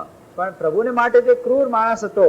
ప్రభు పట్ల ఆయన ఎంతో క్రూరంగా ప్రవర్తించాడు. रोमी राज्य में ऐसे छोटे छोटे रूम्स होते हैं રૂમી રાજ્યમાં આવા નાના નાના ઓરડાઓ હતા రోమ సామ్రాజ్యంలో చిన్న చిన్న గదులు ఉంటాయి. और ऐसे रिंग लटकते थे. અને આવી રીતે એક રિંગ લટકતી હોય రింగ్లు हाँ, రింగ్లు పైన రింగ్లు పెట్టుంటారు. और रस्सी लटकती. અને એક દોરું લટકતું હોય. ఆ రింగుల పైన ఒక తాడు. और जो दोषी होता था અને જે દોષી હોય ఎవరైతే దోషంలో పట్టబడినాడో उसके हाथ बांध दिया जाता था. તેમના હાથ આ રીતે બાંધી દેવામાં આવતા હતા. అపరాధి యొక్క చేతులు కట్టివేస్తారు. बदन में एक भी कपड़ा नहीं, અને એમના શરીર પર કોઈ વસ્ત્ર નહીં, ఒంటి మీద ఏ బట్టలు లేవు. सिर्फ एक लंगोट. ખાલી એક લંગોટ. ఒక చిన్న అడ్డగుడ్డ మాత్రమే. नए कोड़े बनाए गए थे. અને નવા કોરડા બનાવવામાં ఆ આવ્યા હતા. కొరడాలు కూడా కొత్తవి. क्या प्रभु ने किया था? પ્રભુએ શું કર્યું? ప్రభు ఏ పాపం చేసినాడు? बहुत भारी दोषी था, બહુ ભારી દોષી હતો. ఏమైనా పెద్ద అపరాధి ఏమన్నా ప్రభు? मर्डरर था, શું તે ખૂની હતો? ఆయన ఏమైనా హత్య చేసినాడా? व्यभिचारी था, શું તે વ્યભિચારી હતો? ఆయన ఏమైనా వ్యభిచారం చోర్ చేసినాడా? શું તે ચોર હતો? ఆయన ఏమైనా దొంగిలించినాడా? क्या किया था? તેણે શું કર્યું હતું? ఆయన ఏం చేసినాడు? उसके लिए नए कोड़े बनाए गए थे કે એના માટે નવા કોરડા બનાવવામાં ఆ આવ્યા వ్యక్తి હતા. విషయం ఆయన కొత్త కోడాలు తయారు చేసినారు. और उसके सामने नए नए शीशे लगाए गए थे जो बड़ा नोकीला था. અને એની આગળ નવા શીશુ લગાવવામાં આવ્યું હતું જે બહુ અણીદાર હતું. దానిలో ఎంతో పదునువైన సీసాలు పెట్టినారు. क्या वर्स्ट पापी था वो दुनिया में एक ही? જો આખી દુનિયામાં તો એક જ ભયંકર પાપી હતો లోకములో అందరికన్నా భయంకరమైన పాప ఆయన ఒక్కడేనా? और जिसके लिए ये सब इंतजाम किया जा रहा था उसको सजा देने के लिए. જેને માટે બધા પ્રબંધો કરવામાં આવે કે એને સજા મળે. ఆయనకి శిక్ష ఇవ్వడానికి ఇవన్నీ వాళ్ళు బందోబస్తు చేసినారు. और एक बड़ा क्रूर मनुष्य को चुना गया इसलिए. અને એ માટે ક્રૂર માણસને પસંદ કરવામાં આવ્યો. లేకపోతే ఎంతో క్రూరుడా మన ప్రభు? बड़ा एक्सपर्ट था, અને બહુ હોશિયાર હતો. ఎంతో గొప్ప తెలివిగలవాడు. ऐसा खाली मार देने के लिए नहीं, અને ખાલી આમાં મારવા માટે નહીં, వెనకాల నుంచి ఏదో అట్ట కొట్టడం కాదు वो కానీ जानता था कैसे मारते हैं, તે જાણતો હતો કઈ રીતે મરાય. ఏ రీతిగా ఆయన కొట్టాలో తెలుసు. क्यों मारना और ऐसा खींचना. અને આમ મારે ને પછી પાછા ખેંચે. చిన్న కొట్టిన తర్వాత దాన్ని మరలా ఇట్లా లాగేవారు. ताकि मांस बाहर निकल आए. એ માટે કે શરીરમાંથી માંસ બહાર નીકળી આવે. దేహంలోని మాంసం బయటకు వచ్చింది. मैं तुमसे प्रेम करता हूँ. હું તમારા ઉપર પ્રીતિ રાખું છું. నేను మీ అట్లా ప్రేమ ये చూపించినాను. मनुष्य का झूठा धोखा वाला प्रेम नहीं. આ માણસનો જૂઠો ઠગનારો પ્રેમ નથી, మా మనుష్యుడు చూపించేది అబద్ధమైన మోసకరమైన ప్రేమ కాదు. सेक्रिफिशियल लव. પણ બલિદાન પૂર્ણ પ્રેમ. త్యాగ సహితమైన ప్రేమ. बास बाहर निकल आए અને શરીરમાંથી માંસ બહાર નીકળી ఆయన આવ્યું. దేహంలోని మాంసం అంతా బయటకు వచ్చింది. और प्रभु ने कहा मैं अपनी सब हड्डी गिन सकता हूँ. પ્રભુએ કહ્યું હું મારા સર્વ હાડકા ગણી શકું છું. ప్రభు అప్పుడు అన్నాడు నా ఎముకలను నేను ఎన్నుకోగలను. पता है आपको कहाँ लिखा है? તો તમને ખબર છે ક્યાં લખેલું છે? ఎక్కడ साम రాసిందో తెలుసా మనకు? साम 22. ગીતશાસ્ત્ર 22મો અધ્યાય. కీర్తనలు 22. उन्होंने मेरे हाथ और पांव छेदे, તેઓએ મારા હાથ અને પગ વિંધ્યા. నా కాళ్ళు చేతులు వాళ్ళు మేకులతో కొట్టినారు. 16 पर. 16મી કલમ. 16వ వచనం. કેમ કે કૂતરા મારી આસપાસ ફરી વળ્યા છે, ભૂંડાઓની ટોળીએ મને ઘેરી લીધો છે. તેઓએ મારા હાથ તથા મારા પગ વિંધી નાખ્યા. और 17 पर. અને 17મી કલમ. હું મારા સર્વ હાડકા ગણી શકું છું, તેઓ મને ધારીને જુએ છે. तेलुगु. పరమాత్ముడు గుంపు కూడి నన్ను ఆవరించి ఉన్నారు. వారు నా చేతులను నా పాదములను పొడిచి ఉన్నారు. నా ఎముకలన్నీ నేను లెక్కింపగలను. వారు నిదానిస్తూ నన్ను ఛేదించుతున్నారు. क्या दाऊद का अनुभव था? શું આ દાઉદનો અનુભવ હતો? దావీదు యొక్క అనుభవం ఇది. नहीं. ના, એ પ્રમાણે નહોતું. कब दाऊद के हाथ और पांव किले से ठोक दिए गए थे? ક્યારે દાઉદના પગ, હાથ ને પગ ખીલાથી વીંધવામાં આવ્યા? దావీదు యొక్క కాళ్ళు చేతులు ఎప్పుడు పొడిచినారు? कब दाऊद ने कहा था, देखा था कि मेरी सब हड्डियां मैं गिन सकता हूँ? ક્યારે દાઉદે એમ કહ્યું કે હું મારા સર્વ હાડકા ગણી શકું છું? ఎప్పుడు దావీదు అనగలిగినాడు ఈ మాట? నా ఎముకలన్నిటిని లెక్కపరుస్తున్నాను. पहला पद देखिए. પહેલી કલમ. మొదటి వచనం చూడండి. હે મારા દેવ તે મને કેમ ત્યજી દીધો છે? कब दाऊद ने कहा था? દાઉદે એવું ક્યારે કહ્યું? నా ప్రభువా నీవు నన్ను ఏల విడిచితివని దావీదు ఎప్పుడు అన్నాడు? कब कहा था दाऊद ने? દાઉદે એવું ક્યારે કહ્યું? ఈ మాట దావీదు ఎప్పుడు అన్నాడు? हे मेरे परमेश्वर तूने मुझे क्यों त्यागा? હે મારા દેવ તે મને કેમ ત્યજી દીધો છે? నా ప్రభువా నా దేవా నీవు నన్ను ఏల విడిచితివి. याद है कहाँ पर ये आवाज आई थी? તમને યાદ હશે આ અવાજ ક્યાં આવ્યો હતો? ఈ స్వరం ఎక్కడ వినబడిందో తెలుసా మీకు? मत्ती 27 में आइए. માથી 27માં આવો. మత్తయి 27వ and అధ్యాయం 46 46મી કલમ. 46. पढ़िए. માથી 27મો અધ્યાય 46મી કલમ. पढ़िए. અને આશરે 9મી હોરાએ ઈસુએ મોટે ગાંઠે બૂમ પાડી કે એલી લામા સબાક્થાની, એટલે ઓ મારા દેવ તે મને કેમ મૂકી દીધો છે? तेलुगु. 3 గంటలప్పుడు యేసు ఏలీ ఏలీ లామా సబక్తానీ అని ఎదురుగా కేకవేశాడు. ఆ మాటకు నా దేవా నన్ను ఎందుకు చేయి విడిచిపోయావు అన్నాడు. कहाँ पर ये आवाज थी? આ અવાજ ક્યાં હતો? ఈ స్వరం ఎక్కడి నుంచి వచ్చినది? क्रूस के ऊपर. ગોદસ્તંભ ઉપર. శిలువ మీద. कितने साल के बाद पहले प्रभु ने दाऊद को दिखाया. કેટલા વર્ષો અગાઉ પ્રભુએ દાઉદને બતાવ્યું હતું. ఎన్నో సంవత్సరాల ముందు దావీదుకు మన ప్రభు చూపించినాడు ఇది. और दाऊद ने सुना भी, અને દાઉદે સાંભળ્યું પણ ખરું. దావీదు ఈ స్వరంను విన్నాడు. एलोई एलोई लामा शबक्तानी, એલી એલી લામા સબાક્થાની, ఏలి ఏలి లామా సబక్తాని. अर्थात हे मेरे परमेश्वर तूने मुझे क्यों त्याग दिया? એટલે ઓ મારા દેવ તે મને કેમ મૂકી દીધો છે? అనగా ప్రవ్వా నా దేవా నీవు నన్ను ఏల విడిచితివని. नहीं, ये तो दूर से देखा महान उद्धार करता, એને દૂર सारा विश्व का मालिक क्रूस पर लटका हुआ. એને દૂર સુધી જોયું કે જે અમારો ઉત્પન્ન કરતા તારનાર, આખા જગતનો ઉત્પન્ન કરતા તે ત્યાં લટકી રહ્યો છે. దూరం నుండి దావీదు ఈ దర్శనం చూసినాడు. ఈ లోకానికి సృష్టికర్తయే ఆ శిలువ మీద వేలాడబడినాడు. और यही था गुड शेपर्ड, અને તે જ છે ઉત્તમ ઘેટા પાળક. ఆయనే మన మంచి కాపరి. उत्तम घेटा पालक, उत्तम रखवाला अपने भेड़ों के लिए प्राण देता है. ઉત્તમ ઘેટા પાળક પોતાના ઘેટાને સારું પોતાનો જીવ આપે છે. మంచి కాపరి తన भेड़ों के लिए प्राण देता है. గొర్రెలకి తన ప్రాణం అర్పిస్తాడు. मैं अपनी हड्डी गिन सकता हूँ, હું મારા હાડકા ગણી શકું છું. నా ఎముకలు నేను లెక్క పెట్టుకోగలను. सब मांस बाहर निकल आए थे. માંસ બહાર નીકળી આવ્યું હતું. మాంసం అంతా బయటకు వచ్చింది.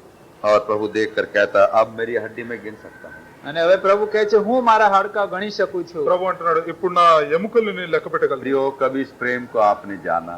વાલાઓ, શું આ પ્રેમને કદી તમે જાણ્યો? ప్రియులారా ఈ ప్రేమని మనం ఎప్పుడైనా आज అనుభవించాలి. वही प्रभु फिर से हमारे सामने वो रिपीट कर रहा है, याद दिला रहा है. આજે એ જ પ્રભુ ફરી એકવાર એ આ પ્રેમને આપણી આગળ યાદ દેવડાવી રહ્યો છે.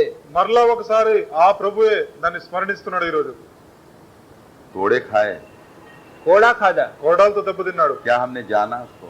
શું આપણે એ જાણ્યું? అది మనం ఎరిగినామా? अनुभव से जाना, શું અનુભવથી જાણ્યું? అనుభవపూర్వకంగా क्या ఎరిగినామా? उसके दुखों में संभागी हो सके? શું એના દુઃખોમાં આપણે ભાગીદાર થઈ શક્યા ఆయన છીએ? దుఃఖాల్లో మనము భాగం తీసుకున్నామా? क्या उसके वेदना को हमने जाना? શું તેની વેદનાને આપણે જાણી છે? ఆయన ఒక వేదనను మనం అర్థం చేసుకున్నామా? अगर हम जानेंगे, જો આપણે જાણીશું మనం గాని అర్థం చేసుకుంటే मलाकी के समय में जैसे लोग थे वैसे नहीं होंगे. તો માલાખીના સમયમાં જેવા લોક હતા તેવા નહીં બનીએ.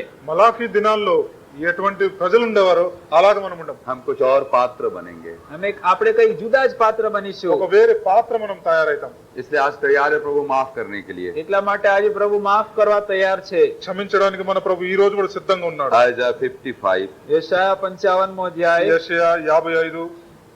आओ प्रियो, अपना घमंड, अपना बड़पन, मैं कुछ हूं, सब छोड़ छाड़ कर प्रभु से कहे, प्रभु तेरा पहला प्रेम मैं खो दिया. આવો હલાવો આપણું ઘમંડ, આપણું મોટાપણું, આપણું સર્વસ્વ છોડીને પ્રભુને કહીએ, પ્રભુ મેં મારા પ્રથમના પ્રેમનો ત્યાગ કર્યો છે. 7. 7મી કલમ. భక్తిహీనులతో మార్గమును విడవలెను, దుష్టులు తమ తలంపులను మానవలెను. వారు యెహోవా వైపు తిరిగిన ఎడల ఆయన వారి యందు జాలిపడును. వారు మన దేవుని వైపు తిరిగిన ఎడల ఆయన బహుగా క్షమించును. દુષ્ટ માણસ પોતાનો માર્ગ છોડે અને અધર્મી માણસ પોતાના વિચારો તજી દે અને યહોવા પાસે તે પાછો આવે તો તે તેના પર કૃપા કરશે અને આપણા દેવની પાસે આવે કેમ કે તે સંપૂર્ણ ક્ષમા કરશે. ये कैसा प्रेम है प्रभु का? આ પ્રભુનો કેવો પ્રેમ છે? ఇది ఎటువంటి ప్రేమ? Burdening love. આ તો માફી આપનાર પ્રેમ છે. క్షమించే ప్రేమ. मैं बदला नहीं, હું બદલાયો નથી. నేను మారలేదు. मैं आज तैयार हूं. હું આજે તૈયાર છું. నేను సిద్ధంగా ఉన్నా. इसीलिए प्रभु हमको इस कॉन्वोकेशन के दरमियान इकट्ठा किया. એટલા જ માટે પ્રભુએ આપણને આ પવિત્ર મેળા દરમિયાન એકઠા કર્યા છે. అందుకనే ఈ కాన్వకేషన్ లో మనందరినీ ప్రభు ఇలాగా కూడినాడు. हम खड़े हो जाएं आत्मिक रीति से આપણે આત્મિક રીતે ઉભા થઈએ ఆత్మీయంగా మనం నిల్చుకొని और प्रभु के पास हम चले आए. અને પ્રભુની પાસે પાછા આવીએ. ప్రభు యొద్దకు మనం వచ్చి प्रभु मुझे ले, પ્રભુ મને લે, ప్రభువా నన్ను तेरे స్వీకరించు. प्रेम को मैंने ठुकराया, મેં તારા પ્રેમને ઠુકરાવ્યો నీ છે. ప్రేమను నేను ఎంత तेरा प्रेम को తిరస్కరించినాను. मैंने नहीं जाना, મેં તારા પ્રેમને જાણ્યો નહીં. నీ ప్రేమను నేను तेरे తెలుసుకోలేకపోయినా. हृदय को मैंने नहीं समझा, તારા હૃદયને હું સમજ્યો નહીં. నీ హృదయంలో ఉన్న విషయాలను నేను తెలుసుకోలేకపోయినా. इसलिए मैंने अपना अपना मार्ग लिया. એટલા માટે મેં મારા પોતાનો માર્ગ લીધો. అందుకని నా స్వయం మార్గంలో నేను వెళ్ళిపోయాను. वही सनातन प्रेम के कारण તે જ સનાતન પ્રેમને કારણે ఆ శాశ్వతమైన ప్రేమ బదులుగా फिर से मुझे तूने याद दिलाया. ફરી તે મને યાદ દેવડાવી છે. నువ్వు నాకు గుర్తు తెచ్చినావు. हो सकता है ये आखिरी बार है. શક્ય છે આ છેલ્લી વાર હોય. ఇది ఆఖరి సారేమో. Burdening love. માફ કરનાર પ્રેમ క్షమించే ప్రేమ. माफ कर देगा તે માફ કરશે ఆయన క్షమిస్తాడు. और मुझे आपको मलाकी बनाएगा. અને તે આપણને માલાખી બનાવશે నన్ను మిమ్మల్ని అందరినీ ప్రభు మలాఖీలాగా చేస్తాడు. और वो प्रभु के मन के अनुसार होगा. અને તે પ્રભુના મન અનુસાર હશે. అది ప్రభు యొక్క హృదయానుసారం ఉంటది. करीब करीब 20 स्टेजेस है इस लव का. આ પ્રેમના લગભગ 20 પગથિયા છે. ఈ ప్రేమ యొక్క 20 మెట్లు ఉన్నాయి. पर वो मैं छोड़ देता हूँ. પણ એ બધું હું છોડી દઉં છું. అవన్నీ విడిచిపెడదాం ఇప్పుడు. इतना ही काफी है. આટલું બસ છે. ఇంత మాత్రమే చాలు. प्रभु का प्रेम सनातन प्रेम है. પ્રભુનો પ્રેમ સનાતન પ્રેમ છે. ప్రభు యొక్క ప్రేమ శాశ్వతమైన प्रभु ప్రేమ. का प्रेम ना भूलने वाला है. પ્રભુનો પ્રેમ ન વિસરનાર પ્રેમ છે. ప్రభు యొక్క ప్రేమ మర్చిపోని ప్రేమ. प्रभु का प्रेम ना बदलने वाला है. પ્રભુનો પ્રેમ અવિકારી પ્રેમ છે. ప్రభు యొక్క ప్రేమ మార్పు చెందని ప్రేమ. प्रभु का प्रेम सबके लिए है. પ્રભુનો પ્રેમ સર્વને માટે છે. ప్రభు యొక్క ప్రేమ అందరి పట్ల ఉన్నది. प्रभु का प्रेम बलिदान वाला प्रेम है. પ્રભુનો પ્રેમ બલિદાન પૂર્ણ પ્રેમ છે. ప్రభు యొక్క ప్రేమ త్యాగ సహితమైన ప్రేమ. और प्रभु का प्रेम क्षमा देने वाला प्रेम है. પ્રભુનો પ્રેમ ક્ષમા આપનાર પ્રેમ છે. ప్రభు యొక్క ప్రేమ క్షమించే ప్రేమ. चाह रहा है वो. તે ચાહે છે ఆయన కోరుతున్నాడు. हाथ पसार कर बुला रहा અને है. હાથ ફેલાવીને બોલાવે છે. చేతులు చాపి ఆయన పిలుస్తున్నాడు. मेरे बच्चों मेरी इच्छा से आप दूर मत जाओ. મારા બાળકો હવે મારી ઈચ્છાથી દૂર જશો નહીં. నా పిల్లలారా నా చిత్తానికి విరోధంగా మీరు పోవద్దండి. सबके जीवन की डोरी प्रभु के हाथ में है. સર્વના જીવનની દોરી પ્રભુના હાથમાં છે. మనందరి జీవితాలు ప్రభు యొక్క ये చేతిలో कभी ఉన్నాయి. मत भूलना. એટલું ભૂલશો નહીં. ఈ మాట మీరు మర్చిపోకండి. कहाँ तक भाग कर जाओगे. ક્યાં સુધી દોડીને જશો. ఎంత దూరం మనం పరిగెత్తగలం. एक दिन लपेटेगा वो. એક દિવસ તે લપેટશે. ఒక దినం ఆ తీగను ఆయన మళ్ళీ వాపస్ తీసుకుంటాడు. धीरे धीरे खींचे અને जाओगे. ધીરે ધીરે ખેંચાશો. నిదానంగా పైకి వెనక్కి లాగుతాడు. उसके पहले कि उसकी डोरी खींची जाए. એ પહેલા કે એની દોરી ખેંચાય. ఆయన తీగ చుట్టుకోనకు ముందే उसके पहले कि कोई भयानक बात हमारे जीवन में आवे. આપણા જીવનમાં કોઈ ભયંકર વાત બને તે અગાઉ మన జీవితంలో ఏదో భయంకరమైన పరిస్థితి వచ్చే ముందే क्यों नहीं हम प्रभु के पास आए. શા માટે આપણે પ્રભુ પાસે ના మనం આવીએ. ప్రభు ఎదుకు వచ్చి क्यों नहीं हम प्रभु के हाथ में अपने आप को नए रीति से सौंप दें. શા માટે નવી રીતે આપણે પોતાને પ્રભુના હાથમાં ન સોંપીએ. ప్రభు యొక్క చేతుల్లో ఒక కొత్త రీతిగా మనం అర్పించుకుందాం. थोड़ा समय है प्रभु बाकी. થોડો સમય બાકી છે. ప్రభు కొద్ది సమయం ఉన్నది. अब मुझे मलाकी बना. પ્રભુ હવે મને માલાખી બનાવો. నీవు నన్ను ఒక మలాఖీ చేయి. तू मुझे बना. તમે મને બનાવો నీవే నన్ను చేయి. और तेरा पात्र मैं बनूं. અને હું તમારો પાત્ર બનું. నీ పాత్ర అవడానికి నేను मैं సిద్ధం. बनूं. હું બનું. నేనైతాను. मेरा परिवार बने. મારું કુટુંબ બને. నా కుటుంబం కూడా. जैसा आयजाय ने कहा था. જે પ્રમાણે યશાએ કહ્યું હતું. యెషయా అన్నాడు, मैं और मेरे संतान प्रभु के लिए चिन्ह और चमत्कार होंगे. જે રીતે હું ને મારા સંતાન પ્રભુને માટે ચિહ્ન અને ચમત્કાર રૂપ થઈશું. యెషయా అన్నాడు, నేను నా బిడ్డలందరూ ఈ లోకంలో ఒక చిహ్నంలా ఉంటామని. तब आप देखेंगे इस कॉन्वोकेशन में बड़ी आशीष हम पाएंगे. ત્યારે આપ જોશો કે આ કોન્વોકેશનમાં આપણને મોટો આશીર્વાદ મળશે. అప్పుడు కానీ కాన్వకేషన్ యొక్క పూర్తి ఆశీర్వాదం మనకు దొరకదు. ये तो शुरू का ही पद है. આ તો આરંભની કલમ છે. ఇది మొదటి అధ్యాయం యొక్క మొదటి प्रभु వచనమే. ने उनके हृदय को हिलाया था પ્રભુએ તેમના હૃદયને હલાવ્યું હતું. ప్రభువే తన హృదయాన్ని కదిలించినాడు. और कई रेस्टोर हुए. અને ઘણા પુનઃસંસ્થાપિત થયા. ఎంతో మంది వెనక్కి తిరిగి వచ్చినారు. अपने घमंड को छोड़कर, પોતાના ઘમંડને છોડીને గౌరవాన్ని వదిలిపెట్టినారు. अपने ढिठाई को छोड़कर, અને પોતાની ઢીઠપણાને వారి છોડીને కాఠిన్యతను अपने వదిలిపెట్టుకున్నారు. बड़पन को छोड़कर, પોતાના મોટાપણાને છોડીને పెద్దరికంని వదిలిపెట్టుకున్నారు. अपने सेल्फ राइचियसनेस को छोड़कर પોતાના સ્વન્યાયપણાને છોડીને ఓ స్వయంలో ఉన్న నీతిని వాళ్ళు వదిలిపెట్టుకున్నారు. नम्र हो गए નમ્ર થયા. నమ్రులైనారు. और बड़े प्रेम से आपस में बात करने लगे. અને બહુ પ્રેમથી આપસમાં વાત કરવા લાગ્યા. ఎంతో ప్రేమతో వాళ్ళు ఒకరితో और మాట్లాడుతున్నారు. उनके लिए बुक ऑफ रिमेम्बरेंस लिखा गया. અને એમના માટે યાદગીરીનું પુસ્તક લખવામાં આવ્યું. వాళ్ళ జ్ఞాపకార్థమై ఒక పుస్తకం రాయబడింది. प्रभु का धन्यवाद हो. પ્રભુની સ્તુતિ થાવ. ప్రభుకే వందనాలు. और ज्यादा उसका ध्यान लेवी के ऊपर है. અને વધારે તેનું ધ્યાન લેવીઓ ઉપર છે. ప్రభు యొక్క ముఖ్య ధ్యానం అంతా లేవీల మీద ఉన్నది. उनको प्रभु परखेगा.